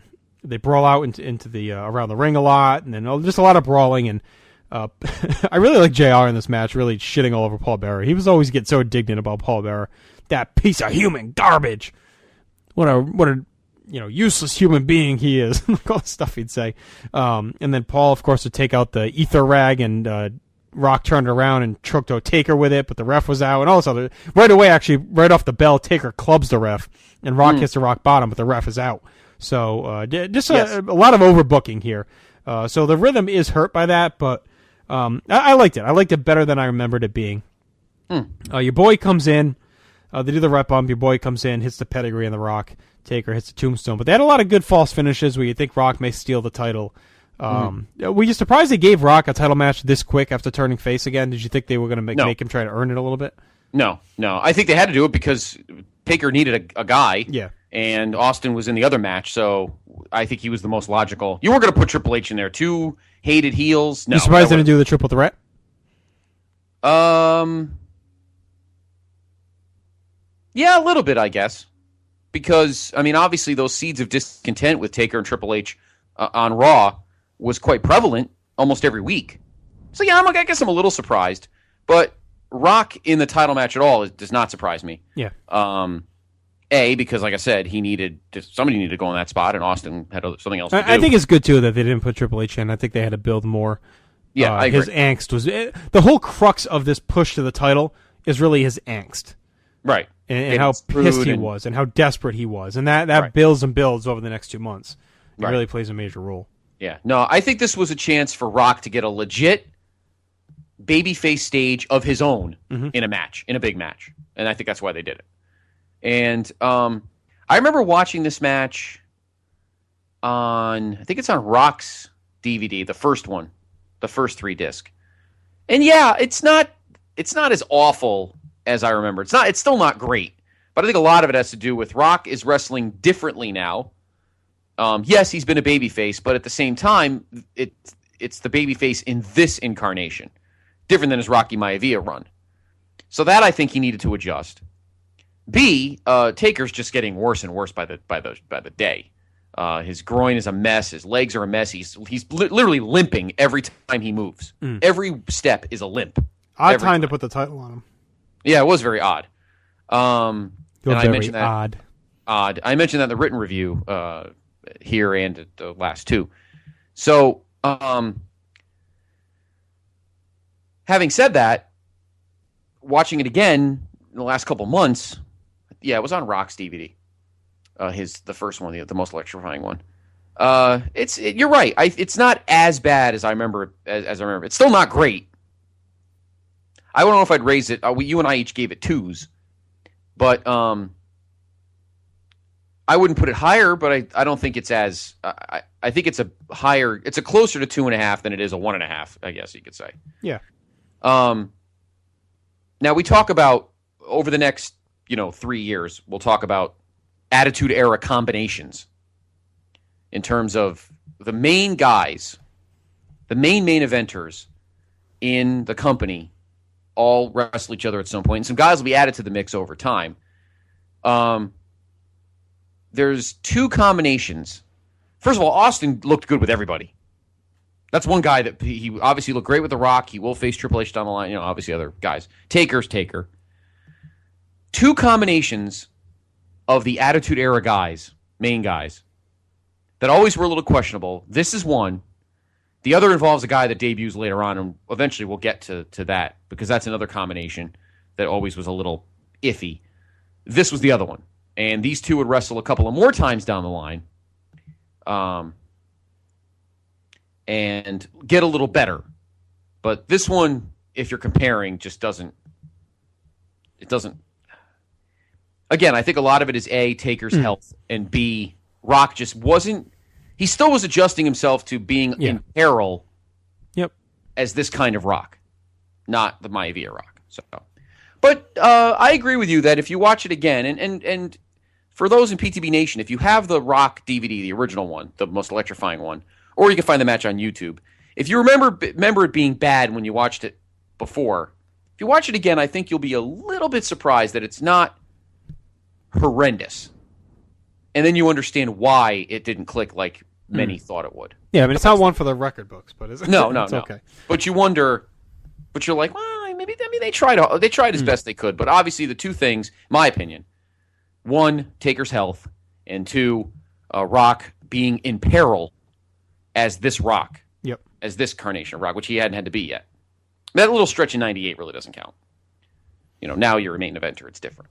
So The Undertaker retains the World Wrestling Federation Championship in a long title defense that ends with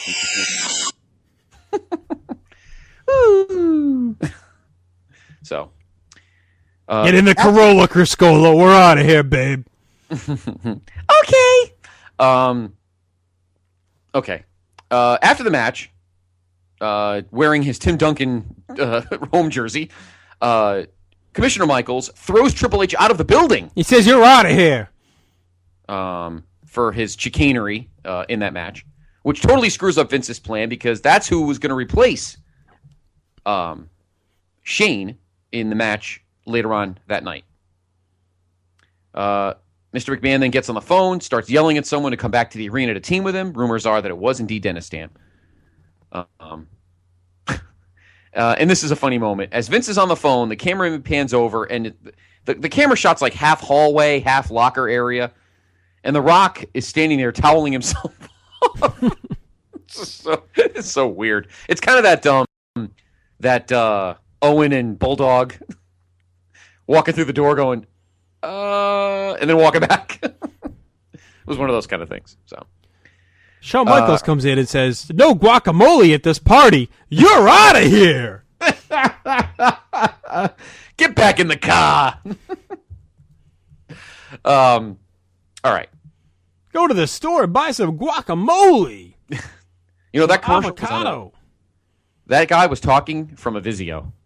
You're out of here. And then when he came back with the guacamole, the picture went. So. Yeah, you're in the zoo, baby. You know, Walmart has a longer expiration. I have the power to hook you up.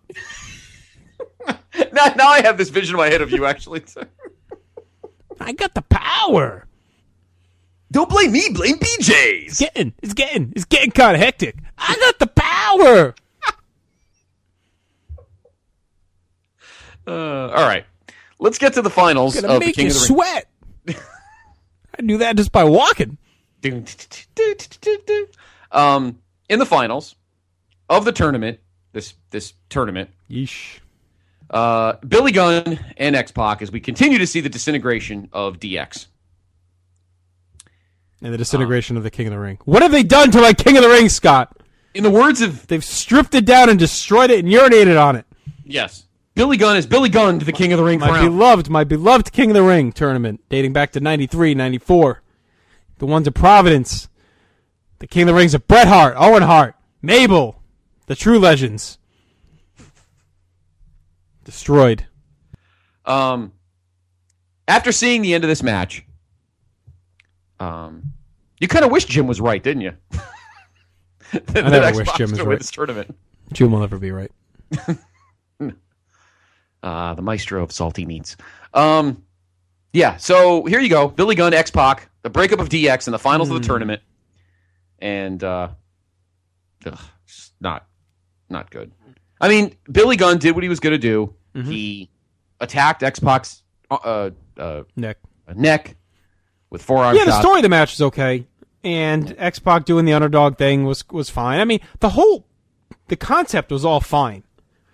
It's just the short matches and the lack of heat behind Billy was kind of what killed everything. Mm-hmm. And the nonsense with Big Show early. The whole tournament was just kind of a disaster. And they really had a chance to just rebuild Big Show and had him run through guys in this tournament and just kill someone, here and just move on. But they didn't do it. They went this route, which again, I don't completely blame them for. But yeah, just didn't really click, no pun intended again, the way they wanted it to. 5th heel out of 7 to win the tournament. Only 2 faces in the past have won the King of the Ring. Bret and Shamrock. Mm-hmm. I like the finish. The famous are off the top rope. I thought that was pretty good. Well, here's the thing. 7 total King of the Rings to this point. Billy becomes the 5th heel. Well, let's go through the years. When a babyface has won the King of the Ring, a heel was the world champion. This is the only year, this is the first time that you have heel and heel. When Bret won it in 93, Yoko was the champ. After that show, technically. Yeah, 94, when Owen won as a heel, Bret was the champ. In 95, when Mabel was the heel, Diesel was the champ. Ugh. In 96, when Steve was the heel, Shawn was the champ. And I was too busy playing basketball with the midgets. With the goddamn midgets. In 97, Triple H won as a heel. Taker was the champ. In 98, Shamrock... Well, and then the last 2 years we've had face and heel for the first time. Last year you had Shamrock winning the tournament. Steve technically Kane was champion. Well, technically Kane won at the end of the night. So, all right, so there you go, yeah. Just like in 93. And then this year... So this year is the first year that the King of the Ring winner and the WWF champion were both on the same personality side. Heel. So that's why it almost fits like that. But so Billy Gunn is your King of the Ring champion. And even then, I said to myself, this just isn't going to work. It's the summer of the ass, man. Yep. Should have just been Summer Big of Show. Ass. Summer of Ass. First Lieutenant, literally. Justice Ass. Terrible match, and we'll move on. All right. We've been talking about this. This main event, and you're wondering what the heck's going on here. Why do you need Shane?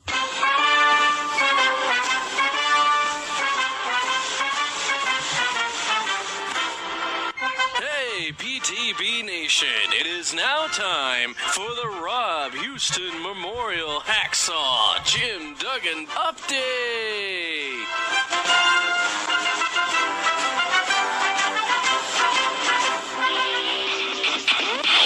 I got my 2x4. Something that could have made his ass a real man. Something I wanted, but I never was. Vincent Kennedy McMahon Jr. here with your Hacksaw Jim Duggan update. June 11th in WCW Buffalo, New York, the Marine Midland Arena. Jim Duggan defeated the Barbarian. It must have been a fucking barn burner, I'm sure. And then at the Rapidas Coliseum in Alexandria, LA. What's that stand for? Los Angeles? Louisiana. Alexandria, Los Angeles. June 23rd.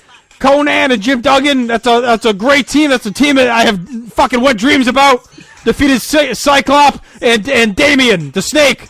Jake Roberts Snake was tag teaming here with Cyclops against Jim Duggan and Conan. You wonder why WCW is spiraling down the fucking shitter, Criscolo. What the hell's going on? They got snakes wrestling, and bears and Spanish people. What's going on over there? I like how you have Spanish. Hey, whoa, get out of there. Why is your boyfriend Rotella eating our hors d'oeuvres? Get him out of here. Leave Rotella alone. He's stocking up for later. He's like a fucking big grizzly bear. He hibernates and stores food in his ample ass. Speaking of ass, Criscolo, 1999, the summer of the ass man. You getting excited? I knew this was your idea, Vince. The summer of ass. Did you know I wrote the theme song? I'm an ass man. I love to love them. I love to kick them. I love to shove them. I love to stick them. Love to fuck them. Love to watch them. I love to pick them. I'm gonna kick them. I'm an ass man. My name is German Nichols. I'm an ass man. Oh, so many asses. So little time. Only a stop one can type me on the dime. Only a tight one. What? I'm a lover of every kind. Get ready, Rotella. The best surprises always sneak up from behind. I'm an ass man. It's even better because Rotella didn't give you a walk straight. He's all fucking hunched over. Sets it up beautifully. He's walking down the street in front of me. I say, the buns of glory. Buns of steel. Your lies won't give me away the truth how I feel. That's why girls don't walk behind me down the street. You can feel the heat. I'm an ass man, Criscolo. You are the only one. I think, did you make those tights? The big pink lips? Those seems like right up your alley. Yeah, of course. I designed the whole gimmick. So, me and J.J. Dillon sitting on my yacht. Came up with What'd you think about being the higher power? Was that your idea? It was my idea. It was a great idea. I remember I was in the pool with Jerry Jarrett. I said, what can we do with this whole thing? And he said, well, Vince. Well, he was like more like, well, Vince. Back in the wrestling days, we would have had Jerry Lawler be the higher power. And I said, well, who that guy we got commentating? That won't work. I said, I'm better off being the higher power. And that's what happened. I was the highest power that there could possibly be. More importantly, Criscolo, I added a new member to the McMahon army. I got Matt Rotella, and I got Anthony Armento. Carry my jock around. Armento. The useless schlub that he is. I got a plan to get you. He'll get you from point A to point B. I got Rotella. You may be riding a casket, but you'll get there from point A to point B. I got Rotella and Armento planning your funeral already, Criscolo. Oh God! Oh Jesus! So it's going to be at a strip club. I gotta figure out how to get home. I need Armento to guide me. He's like fucking Rudolph to me Rotella's Santa and the Elf. He guides my sleigh with his big stupid nose. By the way, who's Jim Duggan? I don't know. Who is he? The guy about this update, isn't he? Yes, it is. All right, I'm out of here, motherfucker. Rotella, get your mob jeans. Armento, get your members only jacket. We're out of here. Suck it. Fuck that pussy right, Criscolo. Was trash. If sex was record sales, you would be double glass. Only way you seeing me is if you eating me. Come on. Downtown, taste my love like Harvest Brown. Tastes delicious. Ask Mark Claire. Trying to impress me with your 5G stones. I give you 10 G's, nigga, if you leave me alone. Cyclops. I'm guessing like the X-Man, Cyclops. Mark Claire. Yes. He's going to have that with a side of fries. Pretzels. Oh, boy. Okay. Speaking of Vince, Armento. It's good. Sounds like a lumber company. All right, so let's go back to that Raw from June 7th in Boston, where Vince proclaimed himself the higher power, and Austin was now the CEO. The next week on Raw, Austin would go to Titan Towers, and he would inflict his will as the CEO of the WWF. It would be very funny. He'd walk around. The infamous when he picks up the phone at the front desk, if I don't see you around here, I'll see you around here. And, he would kind of walk around, talk to other coworkers, and look at budgets. And, in fact, here we go. This was Austin's first day on the job. If you're gonna, I know you got the new mic and everything. You're really gonna need to work on that. I can hear you queuing it up like you're fucking Jim Price setting up the WCF music. Well, I mean, I'm new to you were queuing it up in episode 7, so that was when you got the mic. So okay, Jim Price, unless I don't play the wrong theme song. Okay, here we go. Good morning, World Wrestling Federation. What's that? Hey, hang up the phone. Hang up the phone. What was that? I was answering the phone. Do you always answer the phone like that? Yes. How long have you been working here? I've been here a year now. Let me take the next one. I'm going to show you how this is done. Give me that. Yeah, who the hell is this? Really? Well, what the hell do you want? Right, Vince McMahon. No, I fired that son. All right. Yeah. Since it is my job, can I get you a cup of coffee? Yeah, well, it's already 10 o'clock in the morning. You don't drink coffee at 10 o'clock in the morning where I come from. I'll take a cold beer instead. That's a hell of a figure there. What's the story on that? Well, that's Vince McMahon's salary. He's making that much money? Well, he does all right. I guess he does. I'll tell you what I want done. Take a couple of these zeros and put them behind Mick Foley's salary because the son needs a little help with his medical bill. What? You understand me? We can do that. Let's move right along here. You can do that, Kenny Jr.? Yeah, here we go. That's a good number. What's the girl now? Oh, that's Shane McMahon. Shane McMahon is making that kind of money? Yes. I'll tell you what we want to do. We want to change Shane McMahon's salary, just scratch that off. We want that. That is now the beer budget. The beer budget? You said what? Let's start with the movies office supplies that way so I can see you. Office supplies? Let me ask you a few questions. Find out what you do, what your names are. Something good. You do what? You are who? I'm Dennis O'Rourke, Senior Vice President of Marketing, Research, and Development. Really? Wow. Is that supposed to impress me? I hope so. Well, you're fired. What? You're fired for looking stupid. Now get your ass out the door. I said get your ass out the door. I never did like that guy. He's been here 9 years. On the way out. Nobody ever did what he did. You have to be more smart here. Hey, block here.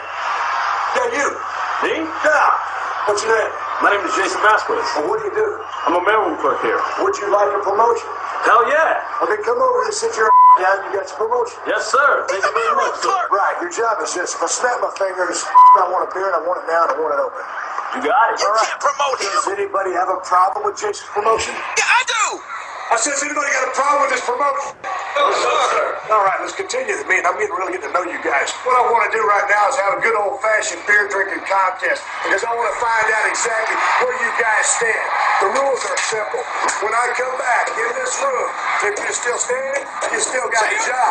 If you're not standing, if you land on the ground, puking and vomiting all over the place, that means you're expired. There's never been alcoholic beverage in this boardroom. Beer. No slaggers here. Here, They drink every day at lunch. there you go.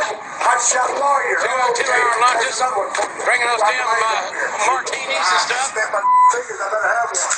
Gentlemen, start drinking right now, and that's the bottom line because the new CEO says so. God, no! Let me get this right. Get all the midgets in the land and make them play basketball.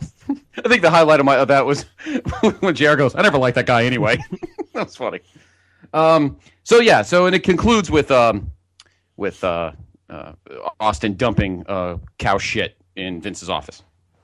So that was the Raw the week after. Get pink, get dink, and let's roll. Where's Cheesy, Squeezy, and Leezy? So there's a ladder match. They decide to settle this. Vince and Shane want their power back. Mm-hmm. So they take on Austin in a 2-on-1 handicap ladder match.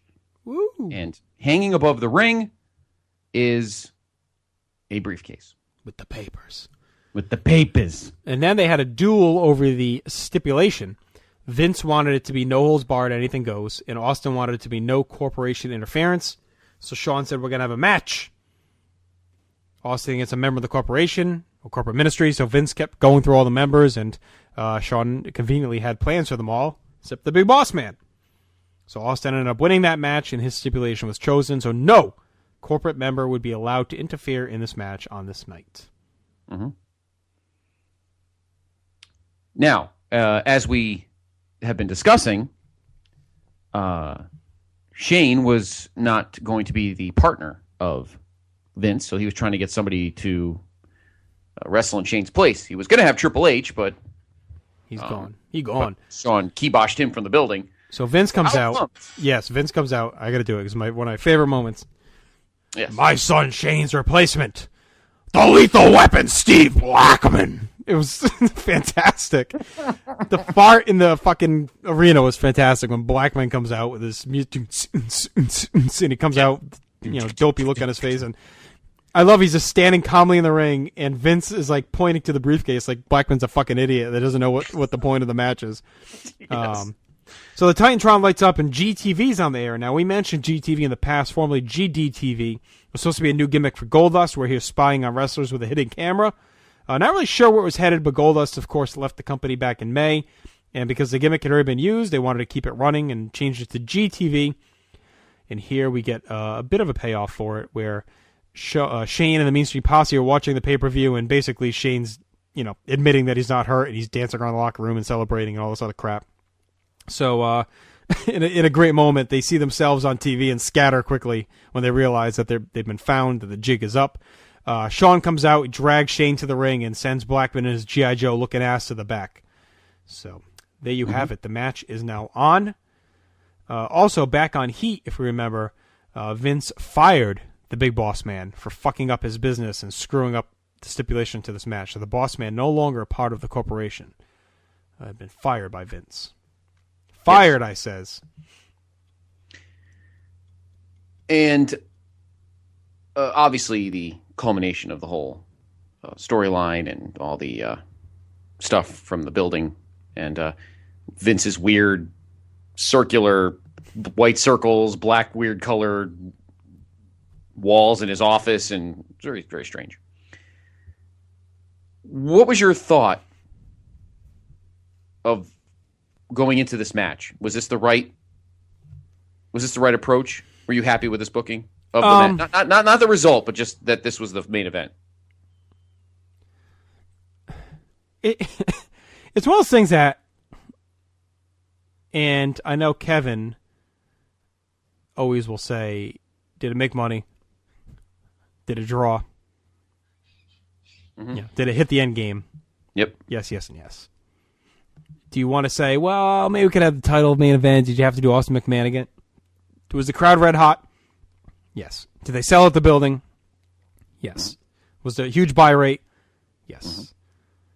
So, yeah, I guess they did the right thing. I thought Austin may win. The fact that Vince and Shane could win, to me, seemed like they were pissing away all the build and going right back to where we were in February.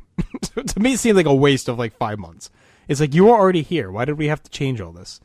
So it almost made the storyline moot to have Vince turn heel and to have them just gain control of the company. Right. It also kind of felt like 2 steps backwards, going back to Austin Vince. I feel like, as awesome as that storyline was, I feel like it was a perfect capper. Ending it at Massacre, and then Mania, and Vince slowly turning face and coming to the realization he'll never beat Austin, and then to go back full heel just weeks later, to me, just felt like, do we have to go back there already? I feel like there was so much more story to tell with Vince and Austin teaming to take down Taker and Shane. Yes. To go right back to this just felt like, ugh, God, we were just here. Right, I agree. Yeah. I thought the capper, Backlash, when Austin retained his title and Vince begrudgingly gave the smoking skull back, and that was it. And then we move on to something else. Do you think it was a hair trigger decision to go back to it? Or do you think this is the whole I think thing this is the plan. I do think this is the plan. Yeah. Yeah. Maybe they thought it still had legs. I don't know. Obviously, it would. We would get an end game at some point, middle of the year. The match isn't that bad. I mean, it's entertaining. Austin, for the most part, beats the shit out of both of them for most of the match. It's fairly one-sided, if I remember correctly.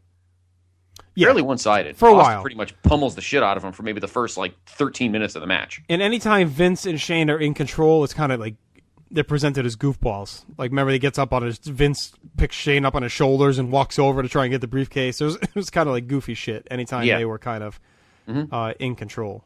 Right. Yeah. Then, in the climax. A long brawl, by the way. 17 minutes we go. Too long? No, I was fine with it. Okay. Well, with the amount of guys in it and the amount of time it took to do things, it wasn't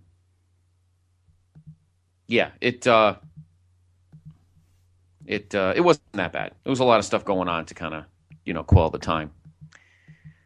Okay. In the capper, or in the climax, Austin pretty much has things in control. Vince and Shane are pretty much out at one point. He's crawling up the ladder. The briefcase is in his grasp. Then all of a sudden it goes up a little bit. So Austin climbs another rung. And then it goes up a little bit. And Austin climbs another rung. And then it really gets too high and he can't even reach it. So he's the briefcase is going up and down, up and down, up and down. And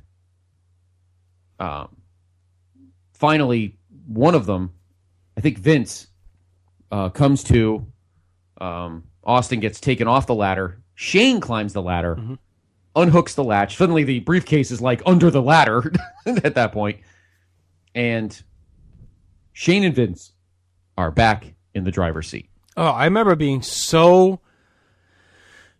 That night, I remember just being so what the fuck? We're right back where we were. It's it just felt so deflating. It's all right, Vince is back in control, running the company.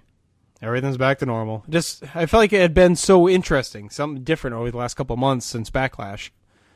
And then we're just back here. I don't know. It just felt very... why did we do all this? Right. Very similar to when Bigelow was Slipknot. Why did he go through all that? No need to. Precisely. Now, we do have to add an addendum because this is a big deal. And this pisses me off more than one of the many things out there, the wrestling, IWC, and internet legends that really, really pissed me off was when they talk about the wrestling mysteries, like who drove the Hummer in WCW and who raised the briefcase. It was fairly obvious.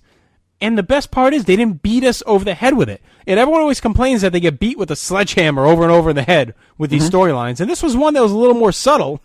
And it seems like everyone fucking missed it or forgot it. The night after our Raw, Vince, Shane, and the corporation are celebrating the ring. When the old, great Big Boss Man theme fired up. Hard times. I remember fucking jumping off my bed, almost hit my head on the ceiling when this happened. Storms out to the ring, and they teased a fight. But instead, Boss Man laughed, said I loved you, and hugged Vince. Vince said his plan worked, and of course basically inferred that Boss Man raised the briefcase, and since he wasn't technically a corporate member during the pay-per-view because he had been fired, he was not, Vince and Shane were not disqualified. I thought it was well done. I thought this was one of the best parts of this whole storyline. Yeah. And when people go back and make the joke about we don't know who raised the briefcase, I just get annoyed by it because it's come on, it was fairly obvious. They basically said it the next night. Yeah, they didn't have to say it. Right. But it was inferred. Come on. It was clear. I remember getting excited, though, thinking maybe they were going to do a Boss Man face run when it came out with the music. I was pretty pumped. Could you imagine? That would have been pretty awesome. It would have been great. But that's okay. Either way, it was a win-win. Yes. It was either a great inferred storyline or a huge babyface run. I think the crowd would have jumped all over that. Obviously, you included. Us included. All right, we'll save the other piece for next week, next month. The other half of the point? The other half of it? Okay. Yeah. So all right, what did you think overall? I think we made our thoughts pretty clear. I thought this was a pretty shit pay-per-view. Yeah, it was a pretty awful pay-per-view. You know us. We don't bag on too many shows. And you know what? After talking about it, Owen is no excuse. You can't say, "Oh, it was after the." No, it had nothing to do with that. It was this booking was planned. No. This wasn't a show that on paper looked great, right? But unfortunately wasn't executed well because everyone's head was still kind of nodded. No, this show was booked like shit from the beginning, and executed poorly on top of it. Yeah, not good. No. King of the Ring in its history is either really, really good or really, really shitty, it seems. There's no middle ground, It's like the bad ones are fucking bad. And this is during a red-hot stretch with a lot of hot storylines and just a mismanaged show, almost like WrestleMania. Just it seemed like they peaked maybe with that Greater Power Raw. And that obviously, looking back at this point, is a mistake. I thought having Vince be the higher power. I don't think we need to beat it in the ground anymore, but I really don't think they needed to go that route. I think Triple H is the higher power might have made more sense, honestly. Yeah, why not? Because that's on with him going after Vince and would have made sense for later in the year. Mm-hmm. And Vince, basically, as we'll see, goes back face and out. It's fucking stupid. I still think Jake would have been cool. Of course, but it wasn't possible. Yeah. Scott, just a quick announcement here before we get to the feedback of the passing of a music legend. Really? I did not know.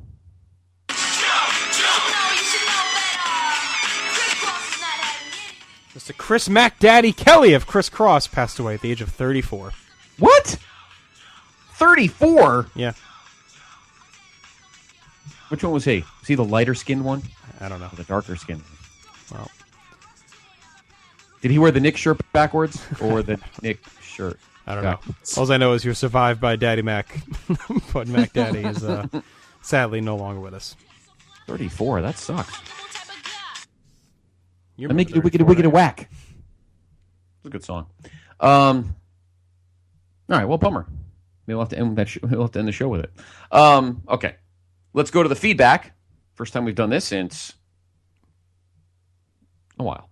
Got to make you feedback. Feedback. It's feedy back. All right, I will begin. B.A. Meyer. I remember picking this up in 2000. Huh? Bam! From Suncoast Video. By that point, the show was pretty legendary for how bad it is. I thought it cannot be that bad. I mean, shows like WrestleMania 9 are pretty bad, but not unwatchable. This falls under the unwatchable category. King of the Ring 99 has no redeeming qualities at all. For my money, this ranks down with King of the Ring 95 as one of the worst all-time pay-per-views, WWE pay-per-views ever. The only positive thing is that it was over and the build to SummerSlam, my first pay-per-view live, could begin. Michael McDonald. The time management of the show is probably the most damning aspect of the entire show. A lot of matches are undertimed and it just kills it. As far as Billy Gunn being king, look at the time, it was probably the only option. Holly, China, Show, and Kane were not realistic options. Shamrock is booked like a doofus and nearly out the door. Pac, Dog, and Gunn were the only ones getting an immediate main event tryout, so it's more about history dictating it bombed, unlike Mabel, which at the time was a joke. Main events are forgettable, but Taker was so banged up you couldn't expect much out of him, and the latter match is a farcical. By the way, Bossman's the guy who lifted the briefcase. They do mention it very briefly on Raw. Steve Rogers. Hitting a bit of a lull in the Attitude Era. Perhaps the thinness of the roster at this point is starting to bite them in the ass, no pun intended, a little bit at this point. Still, you get the flashpoint for the tag team resurgence and a very rare Rock Undertaker pay-per-view match. Dude. Corey Ferreira. Opener, bad opening match. Lucky they gave X-Pac the win. Kane Show, God, this is bad. I mean, really bad. Kane wins. They don't know what to do a Big Show. Ass Shamrock. Now I'm pissed. They beat Shamrock, the guy who won this a year ago, who has to a guy whose lips on his ass trunks. That's nice. Dog China. There is no need for this to go under 14 minutes. China experiment officially begins. So we watch a god-awful match. The tag match. Hey, it's those two job guys I've seen on Heat for months. And what? They want a match against the Brood. Ask Kane. Billy Gunn beats Kane, who a year ago at this event won the world title from Steve Austin while the booking is dumb. X-Pac Dog. So it looks like we're getting a DX final this year. You'd think they would have given Road Dogg the win due to the Outlaws in the final, but no, that would make too much sense. Title match. Taker's a champ after beating Austin on the last show, which happened. I could go on about the concept of the corporation and ministry being joined, but it's too complicated and makes no sense. I always thought this is a good match for what it is. Triple H does the run-in so I can get on the show. What do you know? The 97 King of the Ring winner only gets a run-in, and well, his push is going great, isn't it? King of the Ring finals. The crowning of King Mr. Ass. My God, this is still one of the worst tournaments ever from match quality to the actual winner. Just sucked. I guess Gunn had the look to be a major star out of most of the mid-card at this point, so it made sense at the time to make him the king, but it looks so fucking stupid in 2013. Main event, so fun. Austin as a CEO is just pure gold. Hell, he makes the better CEO than Linda ever did. Anyway, Austin kills 2 men for 20 minutes, and then we see him get screwed by some unknown man that we never hear about again, so Vince is back in control. I guess Austin is screwed. Pretty shitty show. The build was fun, but the payoff is poor. The whole event is just a build for another year, or another on its Austin Taker match the next night. Meltzer ratings, dud, -1 star, half a star, star and 3/4, 2 1/4, half a star, 3/4 of a star, star and a half, star and a quarter, 2.5. Big Dave does not like this show. No. I'll do the next two. Sure. Ed Harris. Ugh. The only really notable thing about this stinker... Ugh! I like the picture like Charlie Brown. Besides the decent but way too short Hardy's match is that for some ungodly reason, the Rock Undertaker match has made it to a couple of DVD compilations. The only one I know of is the maybe it's on Takers too. I think it is I don't on think a couple. So. Yeah, I know it's on the Rock Most Electrifying one. Well, actually... oh, God, just read the fucking feedback. Let's go. I've been going forever, as it is. Oh, it's on Best... Oh, no, it's not. It's on Tombstone, and it's on Best of King of the Ring. God. This doesn't say much. Having seen the match, I can safely say it's not the Best of King of the Ring by any means. This might actually be a little worse than King of the Ring 95 in a way. At least there you had a decent Bret Hart match. Billy Gunn was probably not the best choice for King, and I am being very generous in that assessment. I never remember this gentleman. Well, that's because you don't ever visit the Facebook page. You would know Mr. Callum. I'm a big tournament fan, so seeing the quarterfinal matchups on the pay-per-view for the first time in a while. However, the quality of entrant was not as high. A 5-minute King of the Ring final takes a lot in the legitimacy in my mind. A very forgettable card. I'll let you take the next one. My voice is done. I will do it. Dragon Rockwell. Before we get into King of the Ring 99, if it wasn't covered in the Over the Edge podcast, WWF came over to Manchester, England to produce a pay-per-view that makes King of the Ring 95 look like Canadian Stampede. I'm referring to the original No Mercy, which took place on May 16th, 1999, a week before Over the Edge. This was a show where they couldn't even be bothered bringing the full roster and had the nerve to charge us Brits to watch on pay-per-view. In quick results, Tiger Ali Singh beat Gilbert on a match as bad on canvas as was on paper. That is bad. The Ministry, which was Midian, Farouk, and Bradshaw, defeated the Brood in a match similar to the Backlash match. Steve Blackman defeated Droz in a bog-standard match. Kane defeated Midian in a stinker. Nicole Bass crushed Tori in 27 seconds when Sable basically said she couldn't be bothered wrestling in the UK. Shane defeated X-Pac in an average match, which was the best on the card. Mr. Ass beat Mankind in a bore. And Stone Cold defeated Taker and Triple H in a dull triple threat. After the tragedy of Over the Edge, WWF failed to lift spirits with this insipid card. The tournament was crawling with mid-card dross, and it was inevitable that the ill-advised Billy Gunn push was in full acceleration and that he was going to win the metaphorical crown. In his 3 chances to shine, he failed miserably, although his former partner Road Dogg did have a couple decent matches with China and X-Pac. The first pay-per-view tag match between the Hardys and the Future Edge and Christian was enjoyable, but there was much better to come over the next 18 months or so. Sue My Boys, ENC will lose the ball and chain called Gangrel and revolutionize the tag division. Title match was decent, if not poorly booked.